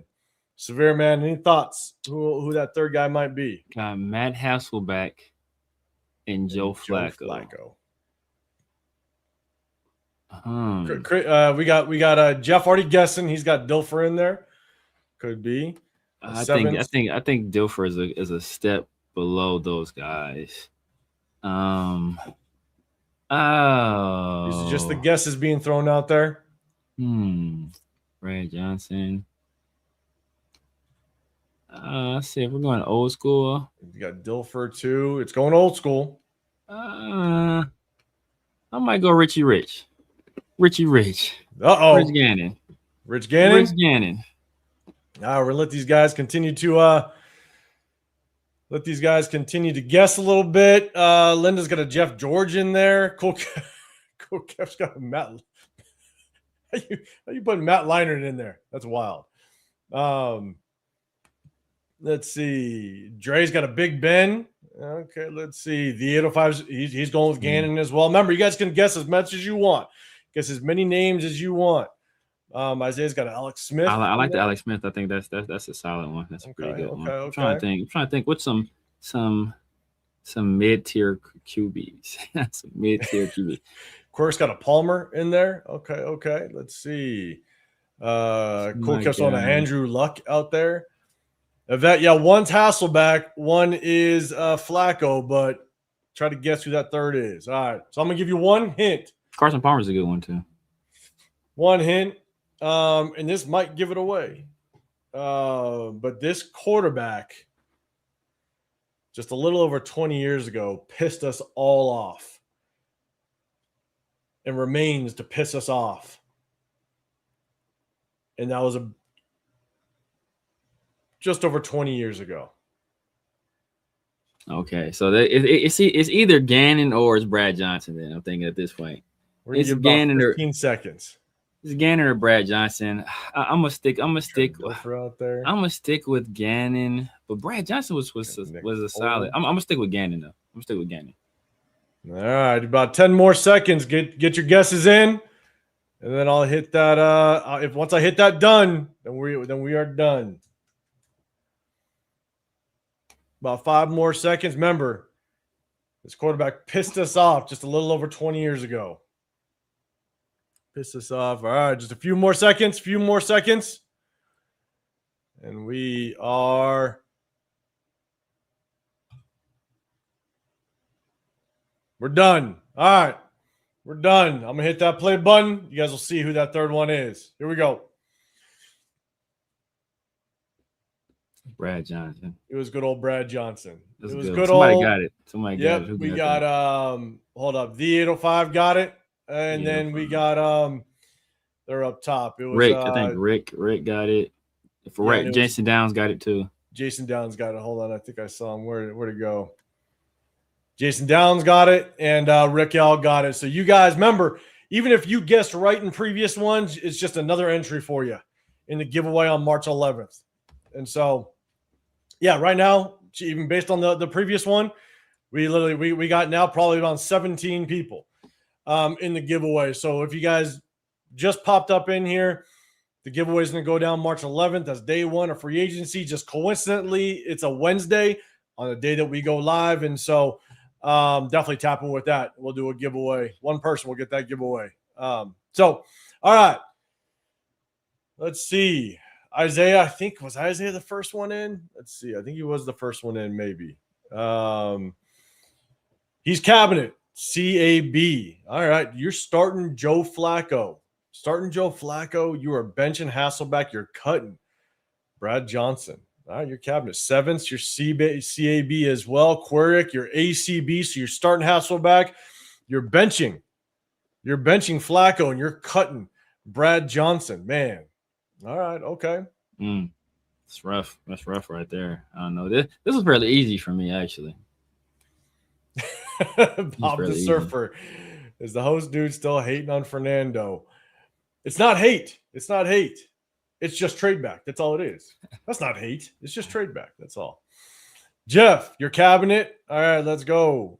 Let's see. Chiyaya, your cabinet as well. Yvette, your ACB. So you're starting Hasselbeck. You are benching Flacco, and you are cutting Brad Johnson. Okay, a lot of cutting Brad Johnson a little bit. A couple like him. Jason, you're starting Flacco. You're benching Brad Johnson, and you're cutting Matt Hasselbeck. Okay, all right. Okay. Severe, man. You got yours? Yeah. All right, what you going with? I'm going CBA. CBA. You got, I think the most arm talent on that whole board is Joe Flacco. I think he has probably like top 15 arm all time. He's the most arm talent. Obviously, he won the Super Bowl as well. Brad Johnson, what did he do? He won the Super Bowl as well. But even before he got to the Buccaneers, Brad Johnson with the Redskins, he was a bad man. He was a bad man. People don't remember. You don't remember Brad Johnson was a bad man with the Redskins. And then Matt Hasselbeck, he is owner of one of the most embarrassing moments I've ever seen in a professional football game, where I forgot who they were playing, but it's overtime games. Like, we want the ball, we're gonna win, and then he immediately throws a pick six and loses the game. So just for that alone, that was Hasselbeck, wasn't it? That was Hasselbeck, yes. For that alone, Matt Hasselbeck is getting cut just for that moment. See, people, and then, do not mess with Severe, because he'll remember everything you did in the past. All right, chat, just remember it. And his brother is Tim. Tim is one of the most annoying people on the planet. Yeah, I just can't stand Tim Hasselbeck at all. I don't even get into the other Hasselbecks that annoy me as well. I don't even go there. But Tim is just annoying as hell. I think he played in the league too. He was weak. And, but yeah, I mean, just on talent alone, I would put Matt Hasselbeck last. And the other two guys, they both have Super Bowl victories as starters. And I don't think Hasselbeck does, right? No, he doesn't. He went that year, but they lost, I believe. So yeah. Yeah, I think so. Isaiah B and A are interchangeable for me. Yeah. I've done something to Bob. Bob's been rocking with me for a long time. I remember his comments way back when, I want to say like a year and a half ago, maybe even 2 years ago. We're here to talk about Mendoza today. Yeah, I think I've pissed off Bob some way, somehow. Hey, look, right. Welcome to my world. I have people. I am so disliked in Raider Nation. I have people that just preemptively block me on social media. Like, people who I have no idea. Like, people who, like, they'll comment and say some like stuff. Oh, you suck. I hate you. And you're terrible. And they just block me. I've never interacted with these people in my life. But that's what it is, man. Like, but if you go back on the stuff that they're mad at me for, look at the stuff that they're mad at me for. It was all stuff I was right on. It's like what do you want me to do? Lie to you? The amount of hate. The amount of hate that I got, that when I said Shador was a third round grade, I mean, people they hated me for that one, and so it's like the main thing about is Jeanty. Everybody said Jeanty was generational, was about to win Offensive Rookie of the Year, and then when he wasn't, or when he was mediocre or average, like, look at everybody around him. Like, well, a generational player doesn't depend on the people around him. Like, he makes the people around him better. So it's like, man, people just want you to lie. Like, it's like going to the doctor and you have cancers. Like, Mr. Severe, you're completely healthy. Like, like, he goes to tell me, like, sorry, sir, you have cancer. Hater. You're like, I'm done with this. I'm done with this hospital. Like, what? Like, no, bro. Like, you tell me the truth. That's right. Bob's always gotten after me for something. I don't know what it is. And so, good times though. Good times. Yeah, it's just our opinion. We have fun. Though. Pix says you get it with Bob too. Yeah. I know. Don't worry, Jason. I get it. The hate's real. At least my hate is entertaining. I try to keep my hate entertaining. I know. Shout out to you, Jason. Unlike Kubiak's press conference. So let's see. CKA, yeah, it's happened. I think all of us have at some point. All right. So look, for me, start them, bench them, cut them. We had a couple people, guys. Get your last ones in. this one was a little tough for me. If we look at them top of their game, I think I'm going BCA. I'm cutting Hasselbeck. I'm starting Brad Johnson because Brad Johnson just is. Yes, I think Flacco's arm talent was elite as all hell. Yeah. But Brad Johnson, I think I think just his ability kind of just spray it across the field, and his ability just to kind of lean on him in his passing game. I gotta just put him just a little bit over Flacco, but. I've told you, like, the mass majority of my family are 49er fans. My parents, everybody. But I got one of my brothers is a Ravens fan. And we always make fun of him because we always tell him how trash Joe Flacco is, but he can throw the meanest out route in all of the NFL. Look, that dude was a first round pick after playing for the Delaware Blue Hens. All right, the dude is infinite respect for that guy.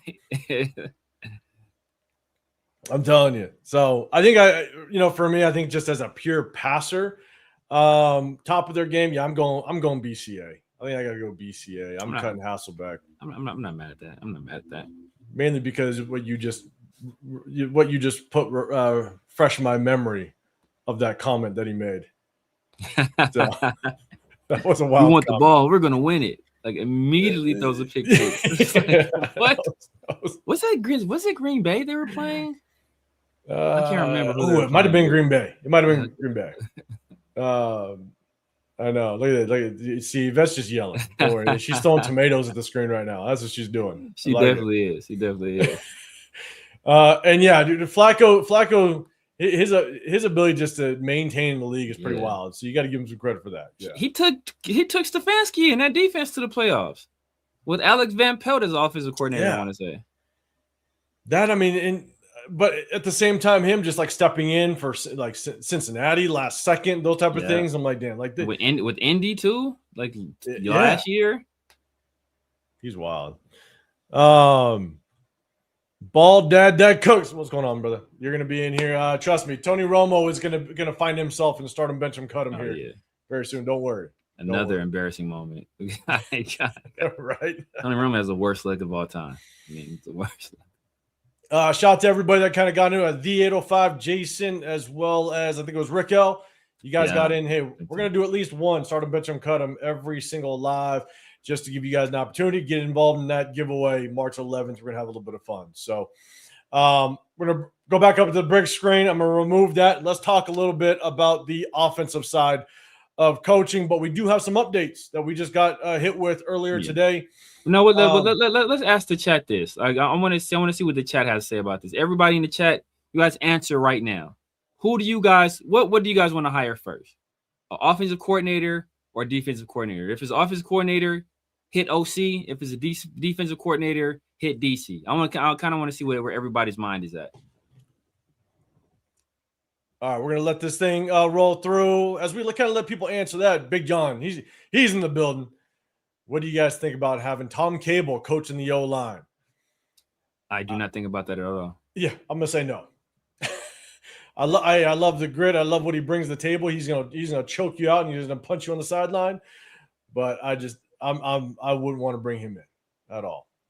Is that a special teams coordinator, Jason? Is that what that is, brother? That's it. Way to go left on us, Jason. Way to go left. Appreciate it. All right, Laker Nation, you got DC. Dre, you got DC. Isaiah got DC. Okay, TK, DC. Chiaya, you got OC. Jeff likes the DC as well. I think Dre did it twice. DC.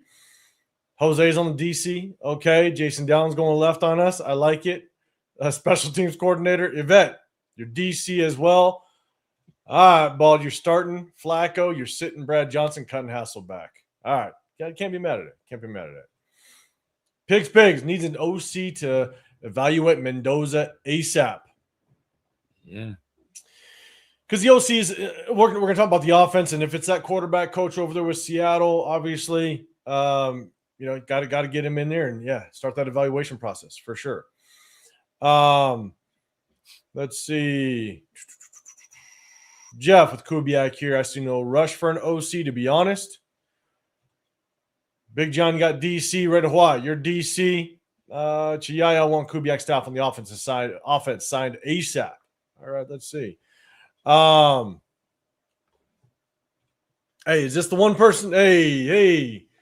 That's my one guy over there. Appreciate you, man. I don't know. I don't think you're a real person, but I appreciate you.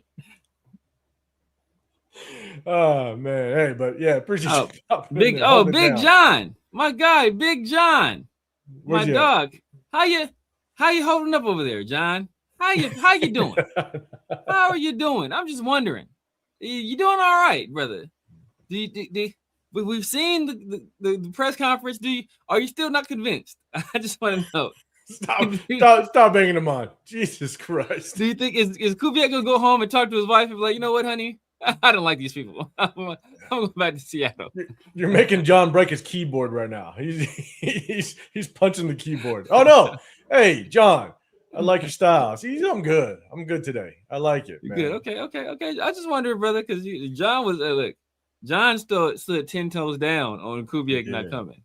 You know, even look, as much as I want to trade the pick, I've already made in my mind that we're drafting Fernando. Even as much as I was not, super excited about Kubiak being our coach, I kind of understood that he was the guy. John was like, nah, it's not happening. It's not happening. No, but yeah, John was saying 10 toes down with Pete Carroll. And see, hey, John, I'm sure he will be fired after the 2026 season. John, hey, he's sticking with it. That's one thing I would respect. I pray to God that doesn't happen. We can't survive another one, John. We can't survive another one. I respect it. My God. Okay, let me share this screen. Okay, so we did get some news. This went down. I want to say this went down kind of more last week. So if anybody didn't hear, and I know this was kind of a big name, so I'm going to bring it up on the screen. And then we got some news earlier today, as well as what the Seattle Seahawks are trying to do as it relates to filling that offensive coordinator role. Now that Clint Kubiak obviously is over here. And so let me pull this up on the screen, share it with you guys. Bang. Okay. So if you guys didn't know, obviously Stoutland, the previous Philadelphia Eagles offensive line coach, everybody was kind of they were kind of talking about him. He was a hot name for a second. People wanted him to come over here, given the fact that he just did so well at that Eagles offensive line. But it was reported about a week ago that Stoutland will not return for next season. It looks like he's taking a year off, or he's done with coaching. And so his name is kind of out of the mix as it relates to an offensive line coach. So just kind of want to give you guys that update. Didn't put this on this one. And then we'll get to the next report. But let's see. It looks like severe. Did you star a couple things? I did star. All right, go for it. You roll through those and we'll get to the next one. My guy, Laker Nation, 5454 is the Gino must have kicked this guy's puppy because he's hated Gino since last year. To all those who don't want Fernando, we can always run it back with Gino. Like I don't know if you knew this, Laker Nation, and this may be news to you. It may be news to you. Fernando is not the only quarterback that's eligible to be drafted this upcoming draft. Just let you know that. Nobody. He's the only one anybody ever talks about. So it may seem that way.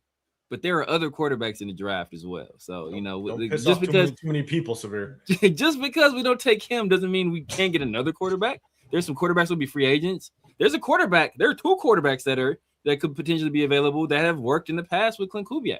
One, I wouldn't be super happy about either one of them, but one is Kirk Cousins, and the other one is, the thou who shall not be named. And we all know who that is.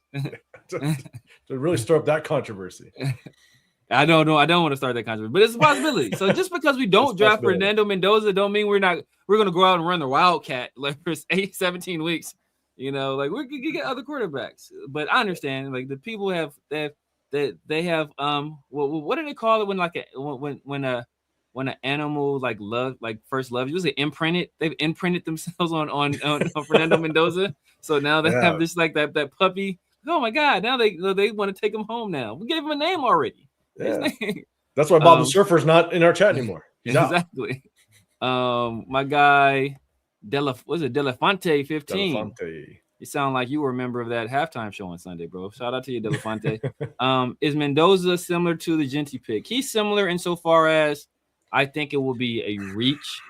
I think both of those guys are good players. I think that the Raiders will do similar to what they did with Jeanty and overdraft him. And I don't think we have the talent to really take advantage of his skill set right now. Just like we don't have the advantage to take. We didn't have the advantage to we didn't have the players or the roster to take advantage of Jeanty's skill set this past year. And I think both guys will likely struggle. Well, we are seeing Jeanty struggle early. I think Fernando Mendoza will struggle early until we get the necessary pieces in place that fits what he likes to do with the ball. I don't think we have a back shoulder guy right now. I don't think we have a guy that's really going to win on those deep comeback routes or those deep outside routes. And those are the routes he essentially lived on at Indiana. So I think it could be very tough early on for Fernando Mendoza, just like it was tough last year for Ashton Jeanty. I think if we get the proper infrastructure in place, and we already have our head coach, but if we get the roster in place, I think both of those guys can be good NFL players. But like I said, I don't think those guys are franchise lifters, in my opinion. I think those are guys that are very good and can operate very well in the system as long as it fits their talent and the talent is around to help support them also. The only thing I would say to that, the only difference between picking a Mendoza at 1 and a Jeanty at 6 is that Mendoza, you understand why you do it. We need a quarterback. If Clint Kubiak feels like he is the guy, then I understand it. Yeah. Jeanty, I didn't understand at all. That's the problem, is that, you're only as good as your offensive line as a running back, and we didn't have an offensive line. And at the same time, we had a quarterback issue, which means Jeanty is now you're not going to re-sign him if you get Mendoza. And now Mendoza is going to get a massive contract in that 5th year. And so it's like running backs just aren't worth a top 10 pick, in my opinion, because most likely when you're picking top 10, you have so many needs, and most likely your offensive line is struggling. And so unless you address it properly, I just don't see where a running back should go top 10. And so whereas Mendoza, I'd understand why you got it, where I just don't see a world where you pick a running back top 10. I wouldn't hate I wouldn't hate us taking Mendoza number 1. I said, that's not my it's like the Kubiak hire. I don't hate the Kubiak hire. I would prefer to go a different direction. But as 805 stated, the positional value is nowhere near the same. Obviously, quarterback is the most important position in all of football, possibly in all of professional sports. And this is not a deep quarterback class. We took Ashton Jeanty at 6 overall, and possibly the deepest running back class of all time. If we take Fernando Mendoza number 1, he's essentially the only quarterback that a lot of people think is truly worthy of a first round pick. And Ty Simpson, will likely go in the first round as well. But I think a lot of people get the feeling that he's being pushed up just because this is such a weak class. Did you get the next one too? Yeah, let me get this. My guy Omega, Kubiak fired on account of making the team fall asleep at halftime in the locker room. Yes. Yes. Don't egg him on. Jesus Christ. Do not egg him on. My God. See, he highlighted that for a reason. I got sleep mask. I'm gonna be selling Kubiak sleep mask for everybody. It's gonna be the kind that you can warm up in the microwave or put in the freezer. It's gonna be dual. I got you guys. Oh man. Jeff, I'm gonna get to it. I see it. I'm gonna go back up to the chat, but I'm gonna get to it first. I'll go back up to the chat, guys. Appreciate you throwing a super chat out there on Severe side, man. Severe, if you want to go after that one.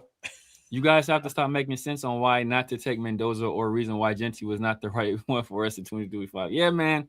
A lot of people don't want to hear it. I guess I understand, because as fans, people, the narratives around these players, and people get swept up in these narratives. And it was easy for that to happen, especially when you're not paying attention to this all the time, or going back and watching the game film or analyzing our roster.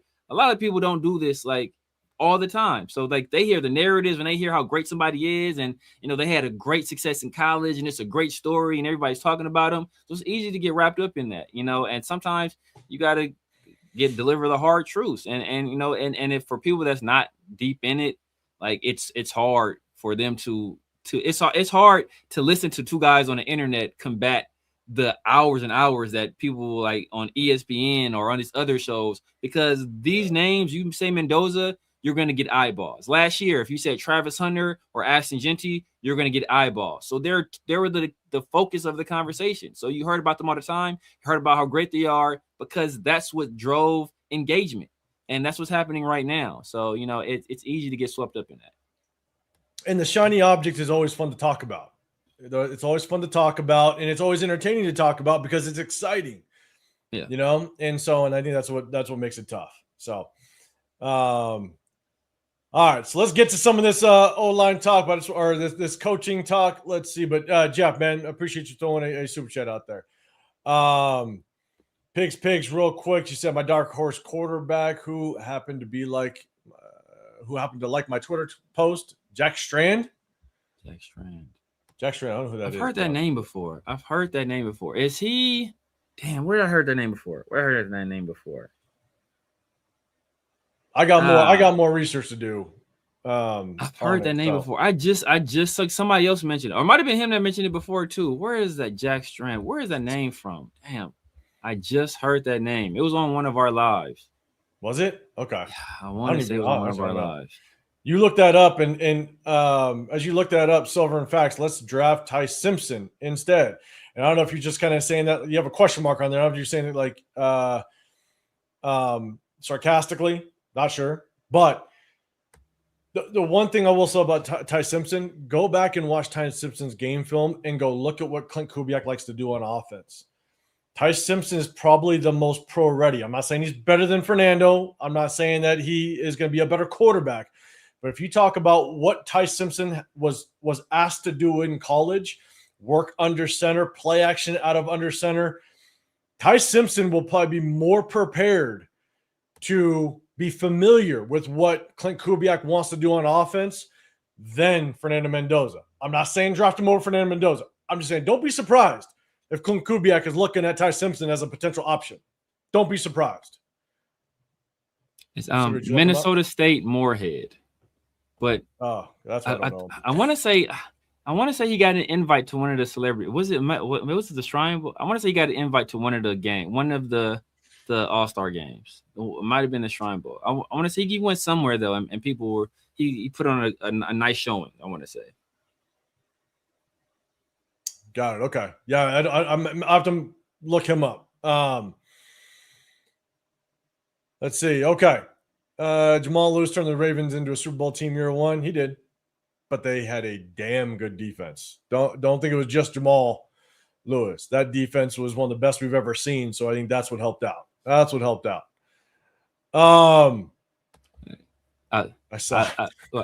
love you too, Yvette.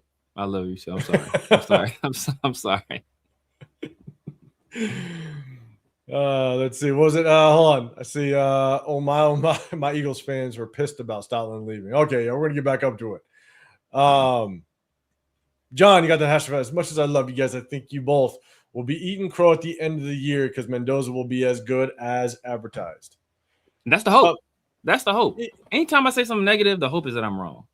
Well, but or I critical. guess when you hear me talk about Mendoza. When I say that I have question marks, it doesn't mean I'm saying he can't do it. Like, let's just kind of make that clear, right? I have question marks because he just wasn't asked to do a lot at Indiana that he's going to have to do in the NFL. So the questions just remain: just how effective will he be in the NFL? And it's just a question mark. There's a lot that I do like about Fernando Mendoza. That he's got very good accuracy. But the accuracy is more RPO, very structured throws. And so it remains to be seen how accurate he's going to be on the run when he has to work off platform. That's where I have question marks. And so can he adapt well to the speed, especially when it comes to pass rush, because his eyes drop very quickly in the pocket. There's just things that I question. There's a lot to like about him. Arm strength, accuracy. He is very poised at times, you know what I'm saying? When he is under pressure, when the moment is on him, he does a very good job through that. So I'm not not saying that there's not a lot to like about him. There's just question marks as to how it relates to him transferring to the NFL. Yeah. And so, and can Clint Kubiak get the best out of him? Yeah. You know, that just remains to be seen. And so if he turns out really good, then yeah, I'll have to say that my questions were wrong. Right? That's all I could say. Yeah. And we both hope that, you know, he checks all the boxes, and he if we do end up taking him, he's the best player that we could have possibly taken, and he turns out to be the best player in the entire draft. Like, that is the hope all the time. Like, I hope Ashton Jeanty turns into Barry Sanders, like everybody told me he was already. And, you know, like, that is the hope, because all that does is make us a winning franchise. That's what we all ultimately want. We're critical because we want the best for our team, and anytime we don't think they're giving us the best or doing the right thing, that's what we're going to be. We're going to criticize, just like you guys as well, right? You know, sometimes it takes you guys a longer time to kind of get around to those opinions. Like, it took people a long time to come around to me saying that Pete Carroll was a fraud. And, you know, toward the end of the year, everybody was saying, I was probably one of these people saying, like, I don't know if we'll actually fire him, just because the bad president we've already said. And by the end of the year, everybody that supported him in the beginning of the year was saying, get his old ass out of there. So, you know, sometimes it takes people along, but you weren't saying it because you were saying that at that point because you thought that's what was best for the team. And that's what we're saying right now. We're saying we want the Raiders to do what's best for the Raiders. Yeah. And I've always said this. I've said this multiple times. One of the hardest things to do in sports is evaluate the quarterback position and how are they going to translate well to the NFL, because they could go to just a bad organization. You might be behind them, and they go to a bad organization and it screwed them. That's why I'll be real. As much as I had a 3rd round grade on Shedeur, and that doesn't mean I would, like, if I would have drafted Shedeur in the 4th, even though everybody was like, "Oh, you have a 3rd round grade on him. That's why you hate him." They turn that into hate, where it's like, no, I don't hate him. I think he's got some good upside, but I would take him in the 3rd. That's where my grade was, and I would have taken him in the 4th because of the quarterback needs that we had. But I think what sucks is, it kind of goes to the example, is I don't know how much we'll know how well Shedeur can do, because guess what? He got drafted to the Cleveland Browns. Yeah. The Cleveland Browns, it's like getting drafted to the Jets, you know? And so exactly. Even for the people that were like, oh, Shedeur is going to be a damn good quarterback. Or to the Raiders. I'm telling you, like, we are in that conversation. You know, so it's like, that's what really sucks, is for the people that love Shedeur and thought we should have got him at 6, I think it's going to be a struggle to really understand how well he can do, or maybe what his evaluation really was based on the fact that he went to Cleveland. Exactly. But look, it sucks. And the hope with Cleveland, just like the hope with us, is that Cleveland hired Todd Monken. Todd Monken is a guy that obviously they believed in Shedeur in some respect, because they wanted to draft him to Baltimore. So Todd Monken had to have thought somewhat highly of him if they wanted him in that quarterback room. And just like us with Kubiak, we're hoping that, you know, Kubiak is here and he kind of changes the narrative around our franchise, and turns us into a winning organization. You know, kind of like Marvin Lewis changed the narrative about the Cincinnati Bengals, and they went from being a laughingstock to a team that was consistently good. Now they can never get over the hump.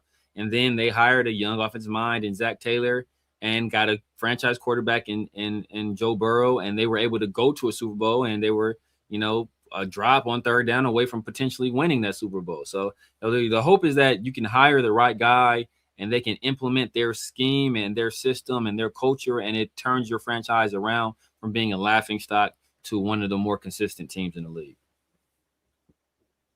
Yeah, and look, if we get Mendoza and pair him up with Clint Kubiak, then that's the hope, is that everything is going to line properly, and Clint Kubiak can get the best out of Fernando Mendoza. That is the hope. And so, okay, all right.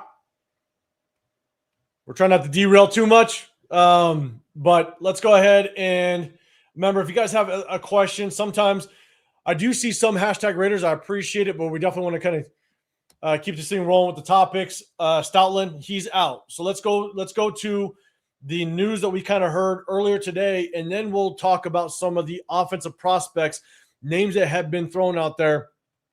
And so This is from Jeremy Fowler earlier today. If you guys can read it, I will definitely I'll try to blow it up a little bit.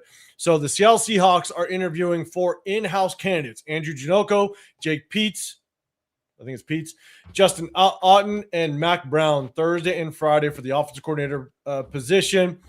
Per sources, head coach Mike Macdonald taking a hard look internally for Clint Kubiak replacements. The reason why this is, I think, a pretty big deal is because there's so many names on that Seattle coaching staff that on the offensive side that they think Clint Kubiak is going to bring in. And the thing that is tough is if Clint Kubiak wants to bring some of these guys in, for example, right? If Andrew Janocko, which is the quarterback coach over there, if he ends up taking that offensive coordinator position, what's the likelihood of him holding and retaining some of these guys that are tied to us because of Clint Kubiak? He might keep those guys in-house. You know, one of the things that you might want to see is if it doesn't work out and Mike Macdonald can't bring in one of these offensive guys currently on the Seattle Seahawks coaching staff, then he's going to bring somebody on the outside that's most likely to want to bring in his own guys. And all these guys might become available, and now you can just swoop them up. And so we definitely got to pay attention to kind of what happens with this coaching position over with the Seattle Seahawks. So with that being said, let's jump over to some of the names. And so, guys, chat, let me know. Hit that hashtag Raiders. Is there a name on here that you really want to see come over here for the offensive coordinator job? First and foremost, I think Andrew Janocko was first kind of tied to Clint Kubiak being the quarterback coach over there with the Seattle Seahawks. And so, but now we know he's now possibly getting interviewed for that offensive coordinator job, which is tough. Because if Andrew Janocko comes over here, he's not calling plays. No. If he takes that OC job over with the Seattle Seahawks, now he's calling plays. And so that's a true offensive coordinator position over at Seattle. So it definitely might throw a wrench into some things. And so I think, John, let's see. Silver and Facts, you're saying it'll be if Kubiak, Spytek, Brady click with Fernando during interviews. If he does, yeah, it's all about if they like him, let's do it. Bring him in. I'm with you. John Fallon, I think we get Andrew Janocko at a minimum. We'll see how that interview process goes. I think they're all interviewing on Thursday. I think that's what that report said. And so probably by Friday, we might start getting some news as to how they're filling that staff over there with the Seahawks. So TP. Remember when the Seahawks body slammed your team? Okay, appreciate it. So remember when we beat you guys in overtime? If you're a Seahawks fan, Josh Jacobs did work. Exactly. I got a decent memory too. I'm just sometimes. Raquel, I want their offensive line coach. Let's see. All right, Raymond. I'm a Raider Nation until I die, but I think I'm gonna stay off these podcasts, man. Just to much ranting about nothing. All right, see you later, big dog. Let's see, Raquel. Yeah, you said that again. Okay, that was a repeat. Let's see. Ken, Mac, we'll give you Schwartz and Judy for a second. We'll talk about that a little bit later. Let's see. Raquel likes Janocko. JD's, you like Janocko? Big John, you just want all of them? Hey, I like you on the positive side. I like it. Just bring them all in. I like it. He just wants to find a suitable replacement for Clint Kubiak when he gets fired following 2026 season. He wants a guy in-house ready to go. He just wants everybody from Seattle, so maybe Pete Carroll comes back. I think that's what exactly. So, first, John Benton, offensive line coach. You got Janocko, quarterback coach. You got Thomas Brown, which is currently the passing game coordinator for the Patriots. So just keep that in mind. You got Ronald Curry. Curry is the quarterback's coach over with the Bills. We got Jake Peets, the passing game coordinator. And we have Justin Otten, which is the run game coordinator over with the Seattle Seahawks. And so, yeah, I think the biggest name right now that's connected to us is Andrew Janocko. Severe, any thoughts on anybody else on this list that you possibly would want to bring in? I'm looking at Jake Peets.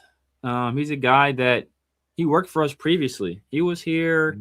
I think when Carr had his best year, I think he was a couldn't have been a quarterback's coach. I think he was assistant quarterback's coach. I think he was working under Coach DeFilippo, or not DeFilippo, under Todd Downing. Under not Todd, yeah, Todd Downing, right? Yeah, under Todd Downing, when he was here as our offensive or as our quarterback's coach, and then I think he was quarterback's coach the very next year when Todd Downing took over from Musgrave as the offensive coordinator. So he's a guy that has some ties to the organization.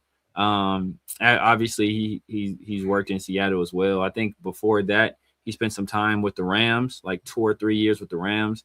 Like anytime we can get a guy that has some of that McVay magic, over there, I would love to have like some that of magic. that. Man, you'd love to have some of that. Just about all his coaches, it's been gold, for the most part. And I think it's a different situation because obviously you look at Zach Robinson, that really didn't work out well for Atlanta. But Zach Robinson was pushed into a play calling into play calling duties very early on. Obviously being the offensive coordinator for Raheem Morris. So I think it's a little bit of a different situation here for Peach because we all know that Clint Kubiak is going to be the guy that's calling all the plays. So he'll just be there essentially in a support role. I think he is the pass game coordinator right now for Seattle, if I'm not mistaken. Jake Peets. Yeah, I think so. Right. Yeah, he's the pass game coordinator right now for them. So I think that's a solid move. I think Janoko is a hard sell just because he's been around with Kubiak. He's followed him essentially at every stop. Right. But now he has a realistic shot at being the offensive coordinator and being able to call plays and kind of separate himself. And so I think that's a little bit of a tougher sell. And he has a Super Bowl team, right? You get the chance to take over and be offensive coordinator and play caller for a Super Bowl team. Like if you're given that opportunity, it's kind of hard to pass that up. I'm with you. Chiyaya, you like Janoko. Pigs. Carr spoke highly of Janoko. He was over there with the Saints. Yeah, he did. Event, you like Benton coming over? Let's see, Chaya. I want all Kubiak guys Kubiak brought into Seattle if possible. A lot of these guys came over with Kubiak to Seattle. Let's see. Chaya, we need to pay him what it takes. Some people are motivated by money, but some people are motivated by opportunity as well. And I think that's because as I previously stated and Severe just stated, it's tough because now that Janoko has an opportunity to be that premier play caller. And like Severe said, you got a Sam Darnold. You got a JSN. If they bring back Kenneth Walker, you got weapons to work with. You got yourself a good offensive line over there. And so the question is how much are you motivated to be the guy, be the play caller, showcase what you have, bet on yourself with that opportunity. And where does that lead you? The next step is possibly head coach if you can make something happen. And so, yeah, I agree. I think that definitely throws a wrench into everything. And John Benton, it's going to be very interesting to see if Janoko gets the offensive coordinator job. Does John Benton stay there, or does John Benton follow Clint Kubiak? That would be very interesting. I'd love to see John Benton come over here. I'd love to see us grab literally the best offensive line coach we can find out there with just the debacle and chaos that we had last year. But will we get lucky and John Benton follows Kubiak one more time? I'd love to see it happen. Thomas Brown and Ron Curry, I think it's just tough. With Thomas Brown he is the passing game coordinator with the Patriots. I don't know enough about him to really know and understand, would he be a good just pseudo, offensive coordinator over here? Not sure. Ron Curry. So to Thomas Brown? Yeah. Thomas Brown is a guy I really actually like a lot. Yeah. I just don't think it's going to happen just because I don't know if there's any ties between him and Kubiak, but he also spent time with the Rams. He was actually the assistant head coach for the Rams when they won the Super Bowl. So he spent like 2 or 3 years assistant head coach for the Rams. He was offensive coordinator for the Bears under Eberflus, I want to say, under Eberflus. And he was actually interim head coach after they fired Eberflus. So he has head coaching experience as well. So not only does he already have offensive coordinator experience, he has some head coaching experience because he was the interim there. So he's a guy that I would love. Like I said, he's another guy that has some of that McVay magic has been around it. And he was the running backs coach, I think run game coordinator too, if I'm not mistaken. And we all know that the Rams, they were a pretty prolific running team for a while there. So he's a guy I would like as well. I just don't see the connections there. So I don't think that's a real possibility. So that's why I'm looking more at Pete and Janocko. But like I said, Janocko, I think if he gets the OC job in Seattle, I think he almost has to take it. It would make all the sense in the world. I think that's why the news is going to be very interesting the next couple of days after those interviews on Thursday. Ronald Curry, again, I don't know much about his history. It'd be very interesting. I'll probably do a little more deep dive over the next couple of days, and if we have time to talk about it over on Sunday when we go live, we'll do more of a deep dive. But I'm with you on Jake Peets. If we don't get Janocko to come over here, Jake Peets would be a very good piece to bring over here, knowing that he's the passing game coordinator, and you can kind of hit the ground running with the familiarity that he will have with Clayton Kubiak and installing his system.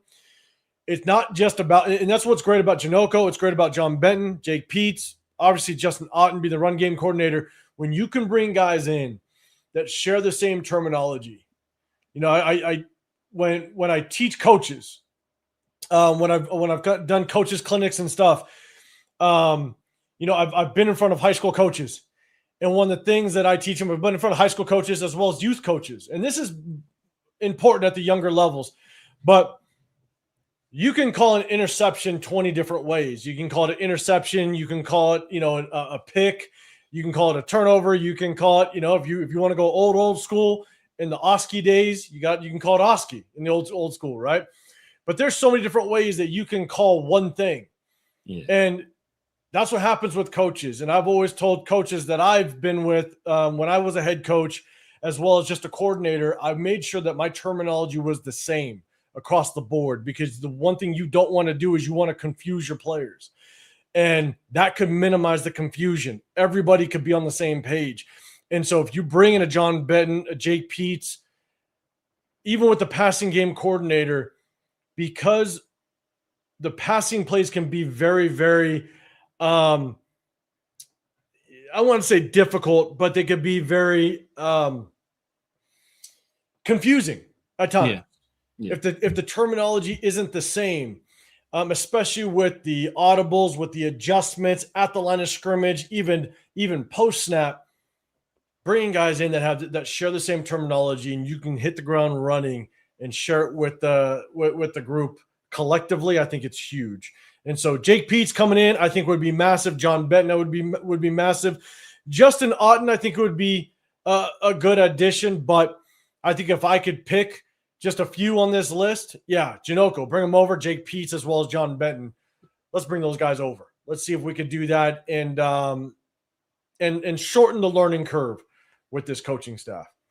And so those would be kind of my guys. I'd love to see them come over. JD, you're saying, I'm wondering if Kubiak is in their ear while he's in Seattle for the parade. He might be one step ahead by going back to Seattle today. Maybe. I'm sure it's the Seattle brass, knowing that it was very likely that Kubiak was going to get a head coaching job this cycle. I'm sure they've already started working the room. And I'm sure Kubiak was working those guys too. But, you know, I think what they can offer especially to a guy like Janocko, I think that's a little bit more than what Kubiak can offer, just because they can actually offer play calling responsibilities. And Kubiak, we all know, he's not going to relinquish that, especially not early in his coaching tenure. Yeah. And Dylan's saying, Seattle's keeping Jake Peets and most of their staff. They said it's easy to say that. It's easy to say that with no offer on the table. It's like, I'm staying right here. The offer comes in front of you, and it's more money you have ever made in your life and a bigger opportunity. Well, then, you know, those minds start to change. And that's why, I'll be real, that's why I think it's going to be very important for us to kind of pay attention as time goes on. in these next couple of days because those interviews are going down. Pigs having expanded language portfolio is a positive, providing everyone is sharing consistently to be in tune. I've got dozens of words for snow as a exactly right. There's so many different words and terminologies for the same exact thing, and so making sure the terminology is the same and everybody's on the same page is extremely important to kind of shorten that learning curve. Yeah. And look, I know we asked the chat earlier. It was OC or DC. I think the majority of the chat said DC was the most important hire, but there's just something to put in you guys' ear. A lot of these OCs, they're being snapped up really quickly. Yeah, and I know we want to devalue the OC position because we have Clint Kubiak here as the head coach, but think that this is the guy that's going to be working the most closely with whatever quarterback we have next year. And I think a lot of people are assuming that it's going to be Mendoza. So that's going to be a very important relationship. So you want the most qualified guy in that role as possible. And with the premium being on OCs getting head coaching jobs, and a lot of these other teams having already, us being the very last team to fill the head coaching position, a lot of these roles already being filled up with some of the more qualified guys. Like, it's slim pickings. And some of these other teams, they still need to hire offensive coordinators themselves. So, like we got to kind of act on it as quickly as possible. Yeah, no, I'm with you, Linda. We're going to talk about DCs here in just a second. Jaya, who did Seattle interview for OC last year? I don't know. I'm not sure myself. Yeah. Big John, high expectations. If Kubiak has the Raiders to 11-6 record, I'll change my mind about him. God damn it, Big John. That's just staying 10 toes down. That's just staying 10 toes down on Pete Carroll. That's what that is. 11-6. Oh man, yeah, that's wild. If we win 6, if we're 6-11, I'm elated. Right, exactly. Right. But Big John, you need defenses to win games, not just offense. You're right. Hey, good. Hey, good lead in, Big John. I like your style. Let's talk about some DCs real quick. I like your lead in. You want bring Pete Carroll back as defensive coordinator. bring that cover 3 back. Okay, look, it's going to be very interesting to see just kind of what route he takes, honestly. I know a lot of people, that one of the reasons why we took a look at the existing coaching staff, Robbie Leonard is there. And a lot of people have talked about Robbie Leonard possibly being the defensive coordinator. Mm-hmm. And so, guys, let me know if you would be open to Robbie Leonard being a defensive coordinator for this team. Chat, let me know. Hit that hashtag Raiders. I just want to see what you guys think about it. So, look, Jim Schwartz is still out there, and there's constantly reports I'm seeing. It's just reports, okay, that they're trying to tie us to Jim Frazier. Like they're basically predicting that if Jim Schwartz does coach, that the Raiders would be the best spot for him. It's just reports. You still got to trade for him. I'm also seeing reports that Cleveland is basically saying they're not letting him go. So we'll see how it plays out. Guys, let me know your thoughts on Jim Schwartz. Severe. Quick thoughts on Jim Schwartz.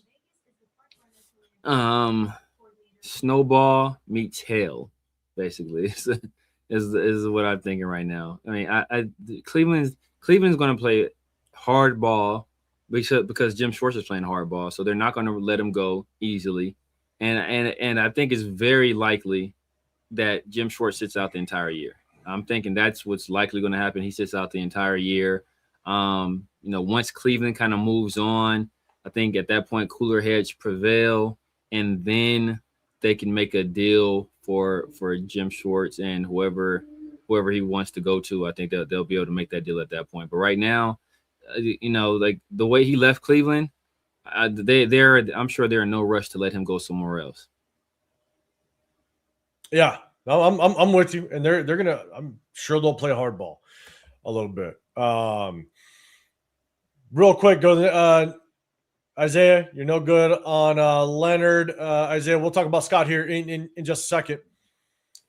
So I'll go back to your comment. Pigs. I assume Rob has learned a lot from PG. Let him interview for sure. That'd be interesting if they did let him interview. Let's see. Dominique 5. I know this is crazy and there is no connection, but what about Rex Ryan as DC? He can be head coach of the defense and be the rah-rah coach. I'm okay on Rex Ryan. Yeah, same. I know he was a part of this coach. I know he was a part of this coaching staff for a little bit, but I don't want to bring Rex Ryan in. That wouldn't be one of my choices, in my opinion. And I think Sever, you just agreed to that. Yeah. JD's just saying I'd be open to it, but would rather have someone more qualified. You talking about Peach? Is that what you're talking about? Maybe. Not sure. Or he's responding to Dominic 5. Because Rex Ryan would be qualified. He would defensive coordinator in the league for. I mean, I think right now he's linebackers coach for SC. Or is it Rex Ryan? Oh, Rex, not Rob. Rex. Yeah, Rex is. I mean, he's been out of the game for a while though. So yeah, he's been a broadcaster for a while. Yeah, I was thinking Rob Ryan. My bad. Yeah. Yeah, Rex Ryan. Yeah, he's been what, analyst for a while now. Yeah. I don't know how that would. I don't know how somebody with a foot fetish would play after the whole Christian Jesus. I don't know how that would play. Let's see. Yeah. Let's see. Schwartz won't come because we're trading Maxx. Okay. You're just pissing people. I don't think he'd come if we're keeping Maxx. I don't think it matters. Right. Seven Suns. Schwartz will sit the year unless they can swing a player pick trade with the understanding that Schwartz signs with the Raiders. But they should definitely make a play for him. That'd be a pretty damn good coaching staff. You can get Schwartz over here. I don't think anybody can deny that. Just be interesting to see if he'd even come over here. Yeah. Let's see. Oh, JG's okay. You're talking about Rob Leonard. Oh, okay. Got it. Okay. So that makes more sense. Yes. Yeah. Perfect. Exactly. Yeah. I know. And I completely agree. Then I completely agree with your statement from before. Exactly. I'm with you. Yeah. What about Wink Martindale? Where's he at right now? Is he still in college in Michigan? No, because they hired Kyle Whittingham. Where he's likely going to go. Where's he going? Guess where he's going. Just take a wild guess as to where he's going. Why I would have to grant him take a wild guess why I'm smiling about where he's going. Likely. I don't think it's confirmed yet. Certain person. He's likely going to the Cardinals. You think so? That's the rumor. Yes, that's the rumor. That's the rumor? Oh, yep. Man. Likely going to the Cardinals. I mean, he'd be a good one. Obviously, more experience than you ever would want out of a defensive coordinator. Yeah. That would be a hell of a pickup. Now, if he doesn't go to the Cardinals, real quick, I mean, what's your thoughts on Wink Martindale? Would you want to bring him in? Oh, I love Wink Martindale. I mean, he was with us for a while. I know he was a linebackers coach for a few years. He spent some time with the Giants too, I believe. He was with the Ravens for a little while. Wink is dope. Wink is dope. But like I said, I don't think he's coming back here. And from what I'm hearing, he's all but essentially got the job with Arizona. Got it. Okay. All right. You guys getting his coaching staff put together. For action. God damn it. They picked the offensive coordinator is kind of underwhelming, but I understand it though. Okay, Big John. Hey, shout out to you. You got a bulldog named Raider. We're gonna go Raven. Okay. All right. Okay. What up, Raider Zach? What's going on, man? Wink was with the Giants. Yeah, he's with the Giants. He was. with the Giants. My bad. Yeah. Okay. Thoughts on Aiden Durden? Aiden Durden he's currently the defensive coordinator over there with the Seattle Seahawks, but he's obviously he's not the main guy, right? Mike McDonald is basically either calling that defense or he is the one basically coordinating that defense, putting it in place. And so it would have to be some sort of an upgrade, because if you want a lateral move, then you got to at least trade for him. The Seahawks got to allow him to kind of opt out of that contract. We'd have to buy him out, There's details that go far beyond than just picking him up. But I'd be curious if Aiden Durden would be, or Durde, I think it's his, Durde would be an option, given the fact that he's got that history over there with that Seattle Seahawks defense. He's been able to kind of see it be put together. Chat, let us know what your thoughts are on Aiden Durde. Severe, what's your thoughts? I mean, I would love it. Obviously, him working under Mike McDonald, how well that defense, that defense got them to the Super Bowl, won them the Super Bowl. Along with, obviously the prowess of the running game that they were able to put together. So I would love that, have that guy come over here, keep a little bit of chemistry between Kubiak and him. Kubiak hopefully is able to do his thing in the running game once again. He's able to lead that defense and turn it into a good unit. I don't know if he'll be able to do it, just because for him to make a lateral move, it will require the Seattle Seahawks to give him the permission to do so. And I don't know if they will, especially if you're already losing your offensive coordinator. Do you want to be replacing your offensive coordinator and your defensive coordinator in the same offseason if you don't have to? I think the answer will be no, especially coming off winning the Super Bowl. Understand that teams, realize that there will be turnover once you win the Super Bowl, and the other organizations are going to be poaching players from your staff. But if you can prevent it, you likely do. And, I'm sure they'd prefer not to lose both coordinators in the same offseason after winning the whole thing. I'm with you. They're not going to let him go. It would be truly a lateral move unless you gave Aiden Durde, I think, we went over this our last live. If you actually bring him over as the defensive coordinator, but also / assistant head coach, that's technically a promotion.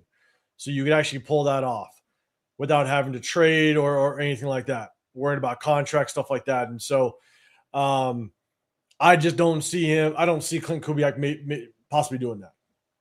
So there's a good chance he stays there.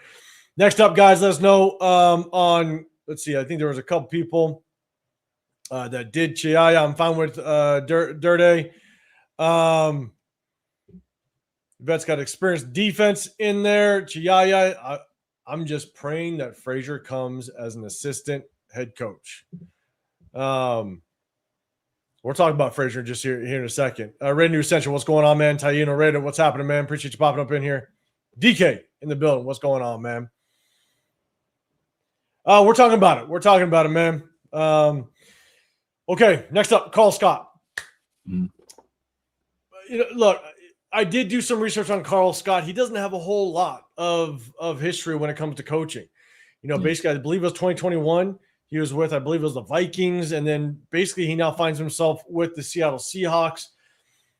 Bringing him over as an actual defensive coordinator, I think Clint Kubiak's got to have just a lot of confidence in him. He had to be able to make a damn good impression on Clint Kubiak with the minimal experience he has coaching in the National Football League, and then with no I believe I looked at his history, he has no real defensive coordinator experience. It's all been somewhat just defensive back history. I think it'd be a risk, but if you can get a piece of that Seattle coaching staff, and if you have confidence in them, then hey, bring them over, because right now it is kind of slim pickings a little bit as it relates to potential DCs. And so wouldn't be overly excited about it, but I'd understand the pathway, and at least Clint Kubiak does have experience with him. Severe, what's your thoughts? In chat, let me know what your thoughts are on Carl Scott as well. Carl Scott is intriguing. You're right. He did break into the league with the Vikings as the DB coach. I believe that was with Kubiak. I believe when Kubiak was there as well that year under Zimmer. I think Zimmer was head coach at the time.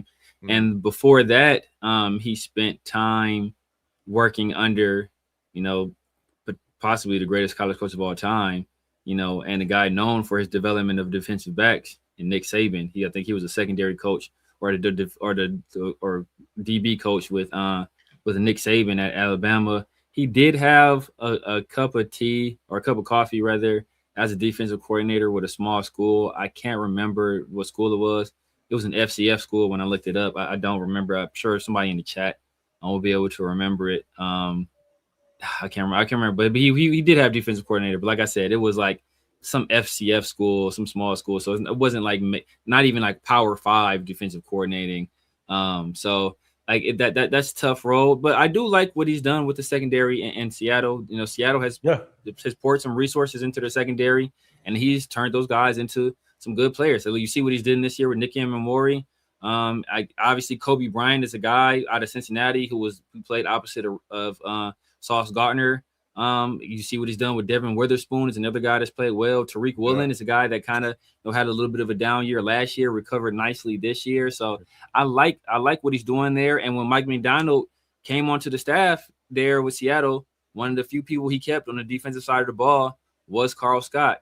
My main issue is that when you have a young offensive coordinator background, head coach, and especially one that's going to call plays, he's essentially not going to be able to spend any time really with the defensive side of the ball, because being a head coach and the play caller, you're going to have to dedicate 95% of your time to offense, really.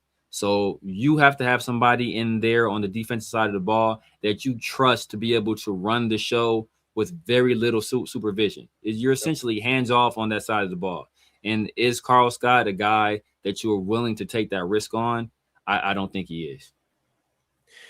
No, I'm with you, and I think this is where it kind of flows into the next guy, to be honest with you. And it's Leslie Frazier. Yeah. And you got Leslie Frazier. You got two things with him. Clint Kubiak's got history with him.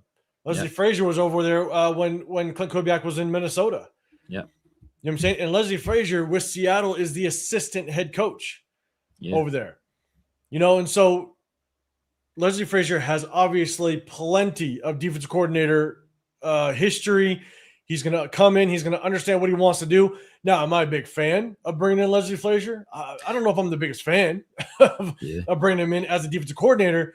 But to your point, Severe, if Clint Kubiak is calling plays, coordinating that offense, and being the head coach, he's got to bring in a defensive coordinator that he basically can kind of let go, and you got 90% of that defense. Like, there's not going to be any micromanaging. It's basically, hey, I trust you to go take that defense and you do work. And I think that's one person he can kind of trust because of his history, is let Leslie Frazier do work. Now, again, I don't know if I'd be the biggest fan of it, because I don't know if I trust Leslie Frazier to dial up a damn good defense. Yeah. But it would probably make the most sense. So, chat, let us know what your thoughts are on Leslie Frazier. Obviously, it's slim pickings at this point. There's not a whole lot out there to really choose from, but let me know your thoughts on Leslie Frazier, if you would be mad at bringing him as the defensive coordinator. Severe, what's your thoughts? I think that is probably the ideal hire. Him, him and Joe Woods are probably the ideal hire, because they're both experienced guys. They have experience being defensive coordinators. You know that they can run the show. The thing that's good about Leslie Frazier is that he's actually been a head coach before, so he also brings that dimension to it also. He's been a successful defense. He was a defensive coordinator for the Bills for a long time under McDermott. Obviously, he transitioned to being the defensive coordinator now, working on being a assistant head coach under Mike McDonald. And what that hire will remind me of is when the Rams hired Sean McVay. It was like 2017, I think it was 2017. I think it was 2017. Who did Sean McVay hire as his defensive coordinator? Wade Phillips, right? And they're about the same age. I think Wade Phillips was like 67 at that time. Leslie Frazier is 66 right now. So, like, there is some parallels there with Sean McVay was a young hotshot offensive coordinator coming to a really bad team that people thought was going to be horrible, and he understood that there was going to be a lot of work to be done. He was going to have to take over the development of a young quarterback in Jared Goff, who essentially, had withered on a vine the year before because Jeff Fisher didn't know what the hell he was doing. It could be a similar situation this year with us and Fernando Mendoza, where Clint Kubiak's going to have to be very hands-on with implementing his system and helping whatever offensive coordinator he chooses coach Fernando Mendoza along, as well as being able to really dive deep into game planning every single week to put together a menu of plays as the play caller, working in tandem with his offensive coordinator. So he's not going to have a lot of time to do that stuff, but he'll have a veteran in a guy like Leslie Frazier, who's done it, who's been the head coach, who's been the defensive coordinator, who's had some very good defenses, who just want to just help this young defensive-minded head coach win a Super Bowl. So yep. I think that would be a great hire. And we saw what Wade Phillips was able to do with the Rams, right? They essentially him and Sean McVay turned that thing around year one. Nobody thought the Rams were going to be that good. I want to say they won 12 games his first year or something crazy like that, So like it can happen. It can happen for you. But I think that would be ideal. I know a lot of people don't want an old coach. They want a young guy, but opposite of a young head coach, especially a first-time head coach, getting a defensive-minded guy who has experience not only as a head coach, but as a coordinator and running the show, I think that is going to be vital, especially in the early years for Clint Kubiak and his success going forward. No, I agree. I think that's why it does put Leslie Frazier in play. Definitely in play of potentially getting a defense coordinator job over here. Again, I don't know how much of a upgrade it would be because he's currently the assistant head coach at the Seattle Seahawks. And so I don't know how that's going to work out. Do you have to actually trade him? Do you have to buy out a contract? I don't know how that would work. But DK, is Schwartz off the table or is he still in play? That remains to be seen. We just talked about it. Rumors are that Cleveland is not going to let him go, not going to allow him out of that contract, and there's a good chance that he just sits out this year. So, look, I think we're just going to keep our ears to the ground and see if news pops up with him. Iverson in the building. You want to talk about Maxx? Maybe we'll finish off this show talking about Maxx. We'll finish off. We're going to get through these coaches. This is really the last thing we're going to do, and we'll just do. We'll talk about Maxx here in just a second. And Mike Hawley, that was not me. No, that was not me on a Q show at all. Want to bring back AP as a DC. That was not me. Appreciate everybody in the building. Do us a favor. Double tap that screen, hit the like button, hit that sub button. Haven't shouted out in a while. If you guys don't know, you got the Severe Raider on this side. I'm 805 Raider, Real Talk Raider Nation. We hit you guys on Wednesdays and Sundays. We break down game film. And we got our 1/3 missing today, but he'll be back with us on Sunday. That's Chris Petecarroll podcast. So after this show, definitely go hit him up as well. Chiaya, Frazier pounded the table for Kubiak in Seattle. Hey, if that rumor is right, if that is true, Kubiak might bring him over. Exactly. You know what I'm saying? And so Raiders Zach, 100% right. Severe has to be a guy who can run his household on defense. Facts. Agree. JD's is not impressed, it looks like, with Leslie Frazier, I think. I don't think people were impressed with Wade Phillips, but, it worked. Yeah. Not going to try to pronounce it. I apologize. I'm going to go 63-15. I'm going 63-15. We're going to talk about Maxx here in just a second. I don't know when do you know, Dominic, when the last Frazier was a DC? I don't know when the last he was. It was either 2021 or 2022. It was with the Bills. It was 2021 or 2022. Got it. Okay. Yeah, a lot of people aren't too hyped up as it relates to Leslie Frazier. And so let's go last one. Al Harris. Now, I just kind of read something right before we jumped on that there is a chance that Al Harris ends up going to the Commanders as the DC. Because what's his face over there? What's the head coach over there? Dan Quinn. Dan Quinn. It sounded like he basically just kind of cut his OC and his DC. Yeah. And there's a chance that Al Harris might be heading over there. And so, chat, let me know what your thoughts are on Al Harris. If that makes sense, bringing him over here.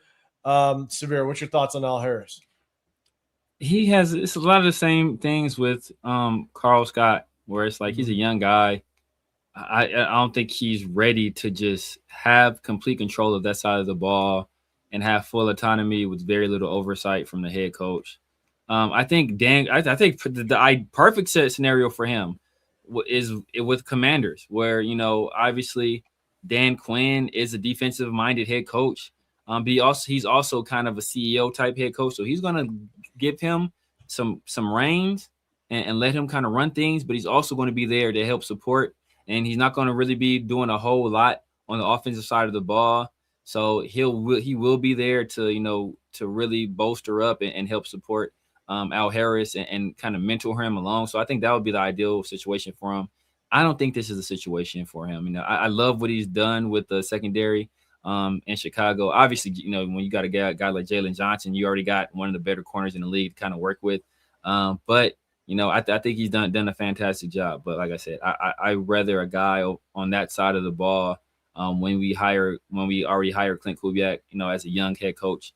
I'd rather it be his counter, be a guy with more experience, especially if the guy has defensive coordinator experience and head coaching experience. That's ideal. I'm with you. Honestly, would probably just repeat the same thing you just said as it relates to his experience, same as Carl Scott. You want someone that can hit the ground running, that understands what they're doing, has experience. And again, that's why we just kind of said, Leslie Frazier, his name, I think, just kind of fits in there a little bit, especially with the history. What up, Larry? What's going on, man? We kind of talked about the offensive side. We definitely are taking a look at the Seahawks head coach or Seahawks coaching staff, but because it was just reported that Mike Macdonald is going to be possibly looking internally to fulfill that offensive coordinator job. Those interviews are going down tomorrow, so we're definitely keeping our ears to the ground. So we'll see. We just kind of wrapped up the defensive side. They did. They did. The Commanders did hire. Somebody said in chat, Durante Jones. Okay. Oh, maybe that puts Al Harris in play then. A little over 2 weeks ago. I know they hired OC okay. already, but yeah. Maybe then maybe that was an old article that I saw. I just came across. I just Googled his name just to see where he was, and I saw an article that was kind of tying him to that. So maybe it's not for their DC job. Maybe they're looking at Al Harris for a different position, and that's maybe what I got caught up in. Damn social media. Maybe I need to pay attention more. Okay, so let's go back to the big screen. We're gonna end it with this because this was kind of the hot topic, and we'll end it. Shout out to I forget who it was that asked the question. Chat, let me know. Is it time? Well, we're not going to spend too long on this. We've been on here for over 2 hours so far, but definitely double tap that screen. Chat, is it time to consider? I'm not saying do it now, right? Is it time to consider trading Maxx Crosby? Chat, let us know if you're all for it, if you're completely against it. Let us know. Severe man, what's your thoughts on the possibility of trading Maxx Crosby? I've been all for it, man. I've been all for it. It's not like I just want Maxx out the door because I don't like him as a player. Maxx is my favorite player on the Raiders, right? He's the second best player behind AJ Cole. So I want Maxx on the team, but I just thought it doesn't make a lot of sense. It doesn't make a lot of sense. It doesn't make a lot of sense now. It doesn't make a lot of sense in the future. He's a guy that I think he's become increasingly disenfranchised with the Raiders organization. Or disenchanted rather with the Raiders organization as of late, especially the storming out thing after the Raiders decided to shut him down for the year. You see him posting the subliminals and the passive aggressive stuff he was doing on social media. That kind of lets you know where his head is at, and if he's going to handle himself in that way, the second the Raiders do something he doesn't like you don't want to feel that you're being held hostage by your best player. And if you don't do everything that he says or everything that he wants, that he's going to throw a temper tantrum online. Like nobody wants to see that. So and if there's anybody else, the fan base would be crucifying them. But obviously he's built up enough of a cachet of credibility with the fan base that they're not going to do that. But, hey, I'll call it how I see it, and I'll call anybody out. And the way he behaved was childish. And the timeline that he's on doesn't fit with our timeline. He has his most value right now, even coming off another surgery. I think he's had 7 or 8 surgeries. He's very close to being 30. By the time we have to make another contract decision on him, he's going to be on the wrong side of 30. We have to figure out whether or not we want to give a 31-year-old defensive end who's had, damn near 10 surgeries, another contract extension. Like it just doesn't make sense for us. We're going to be getting a young quarterback, whether that be Fernando Mendoza or whether that be somebody else in the draft. Let's get Maxx to a situation where he can potentially win, and let's get some assets in the meantime to help build our team over here. Like, I think that'll be a win-win for everybody. I agree. Honestly, I think it could be like 60-40. I think people are okay with trading Maxx at this point. That's what it looks like. Because Chiaya, it's time to trade him. Isaiah, yes. Seven Sons, no. And I think you went into a little more detail. We'll talk about that in just a second. Yvette, yes. Dominic 5, yes. Trade Maxx. Taino, you said more yes than no. I apologize. I'm going 63-15. Have to get a great price. I agree with that. John Fallon, just give the Browns a damn fourth pick for Schwartz. Okay, you're kind of going back to Schwartz. Dominic, I've been wanting to trade him. Raider Zach, it's a win-win either way. You don't trade stars, though, and I agree to that. But unfortunately, I think it's not one the NBA, thing, brother. This ain't the NBA. In NFL, you definitely do trade stars. You trade stars, and I think what's really tough is you can only blame this organization for missing out on Max's window of success. That's what really sucks is we've missed his window to be a part of a movement to success. And it kind of goes to not this one, but the next one. Keith, if he's not 100% committed, absolutely get what you can with the rebuild. And Seven Sons, you're basically saying, I think it's absurd, an absurd suggestion if you want to win. And this is where how much winning have we done with him on the roster?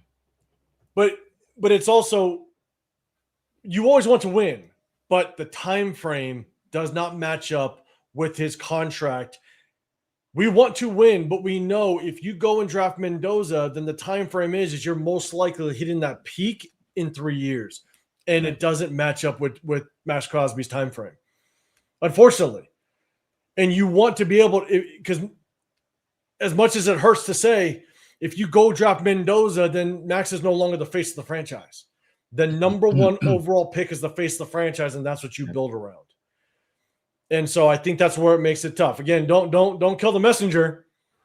But unfortunately, that front office has wasted the truly the meat of Max's good years. And so you got to get what you can for him. But I'll kind of give you my take on it. Marty Mart, I don't want to, but I'm open to it. JD's no unless he goes to the Rams. I don't know why you want to take him to the Rams. Maybe because they have some decent draft capital. 63-35. No, don't know why I'm here and I'm an Eagles fan. Okay, I got it. Hey, because we're entertaining this hill, man. That's why you're here. Welcome. Exactly right. Stick around. Tap that like button. Big John, no trade, Maxx. No trade. Maxx trade the first overall pick. He's the opposite. He doesn't want to trade Maxx. He wants to trade the first overall pick. I'm down to trade both. I'm good with trading both. I'm with and I've laid out my scenarios. Yeah. And then Seagate, man, you said if we can turn him in, into drafting a number one receiver this year or next, then yes. And that's kind of that's part of looking at the trade, right? What can you get out of it? How much can you actually continue to build the foundation of this thing moving forward, knowing that we were in a complete rebuild?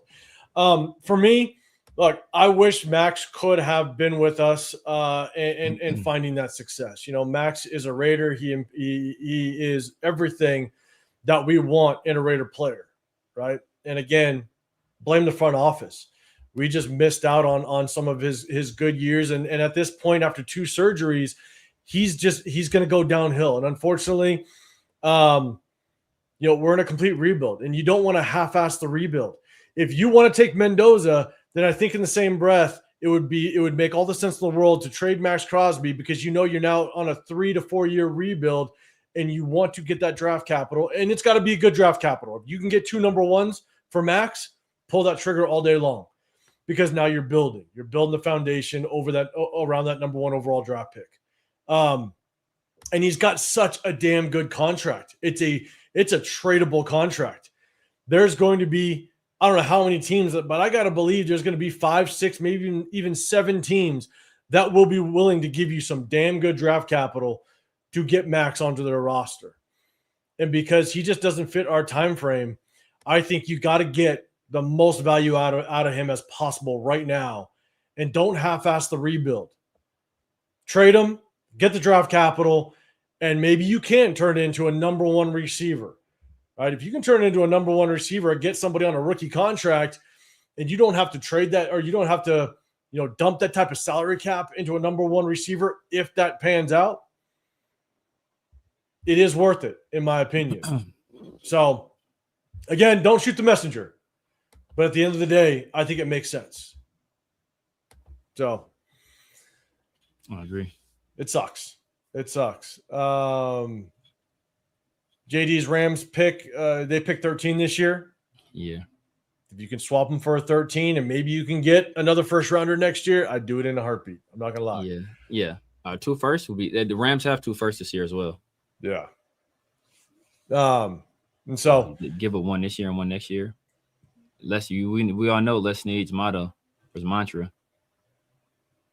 Hey, Les Snead – bro, he doesn't care about draft picks. F them picks. Yeah. Especially they're on win now. They've been in win now for a while now. So like they can get it for and they've drafted so well that they've been able to get away with it.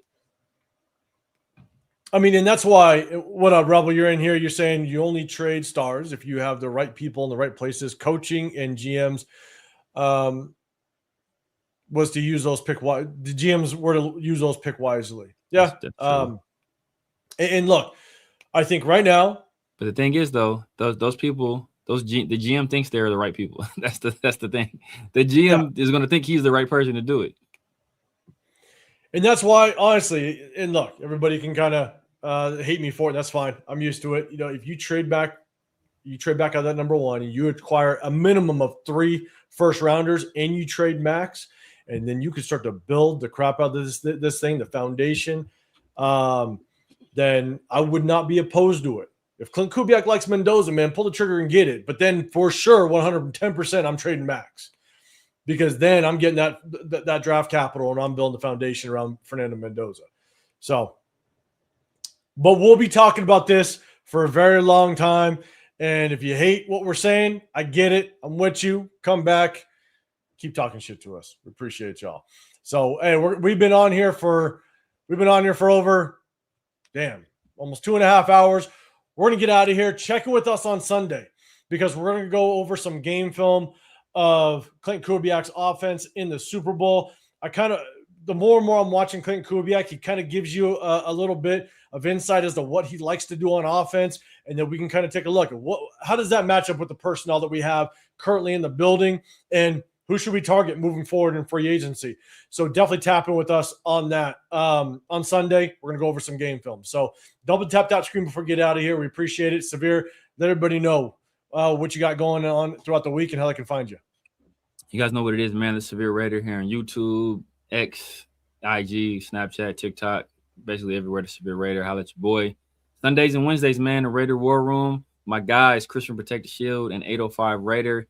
Tuesdays and Thursdays, my boy Farrell NFL over there with the 50-50 show and Around the Shield. Tap in with me, man. Hey, I try to keep things interesting, keep it live, keep it funny.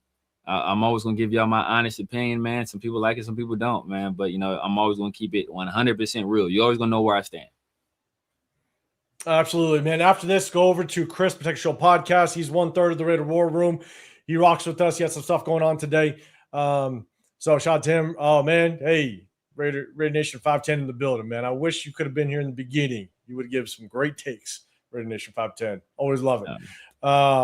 Did he want to trade down or not? I don't know if that was sarcastic or not. I'm just not sure. I didn't even read the comment. I was just saying what's up to him. Yeah, guys, definitely tap in. Hey, we're going to get out of here. Tap with us on Sunday. But I think Jeff and Leo and all those guys, they're live right now as well. Definitely go tap in with them.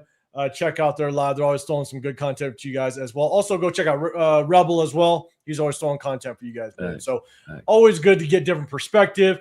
Look, we're not the end-all, be-all, but we definitely will give it to you as real as we possibly can. And not gonna lie, most of the time it works out our way. I'm just letting you know. So hey, enjoy it. Do me a favor, double tap that screen, hit the like button, hit the sub button, check in with us on Sunday. Also hit that notification bell because we'll hit you with a random live if news just drops. So we appreciate y'all. Hey, have a great rest of your week. Have a great start to your weekend.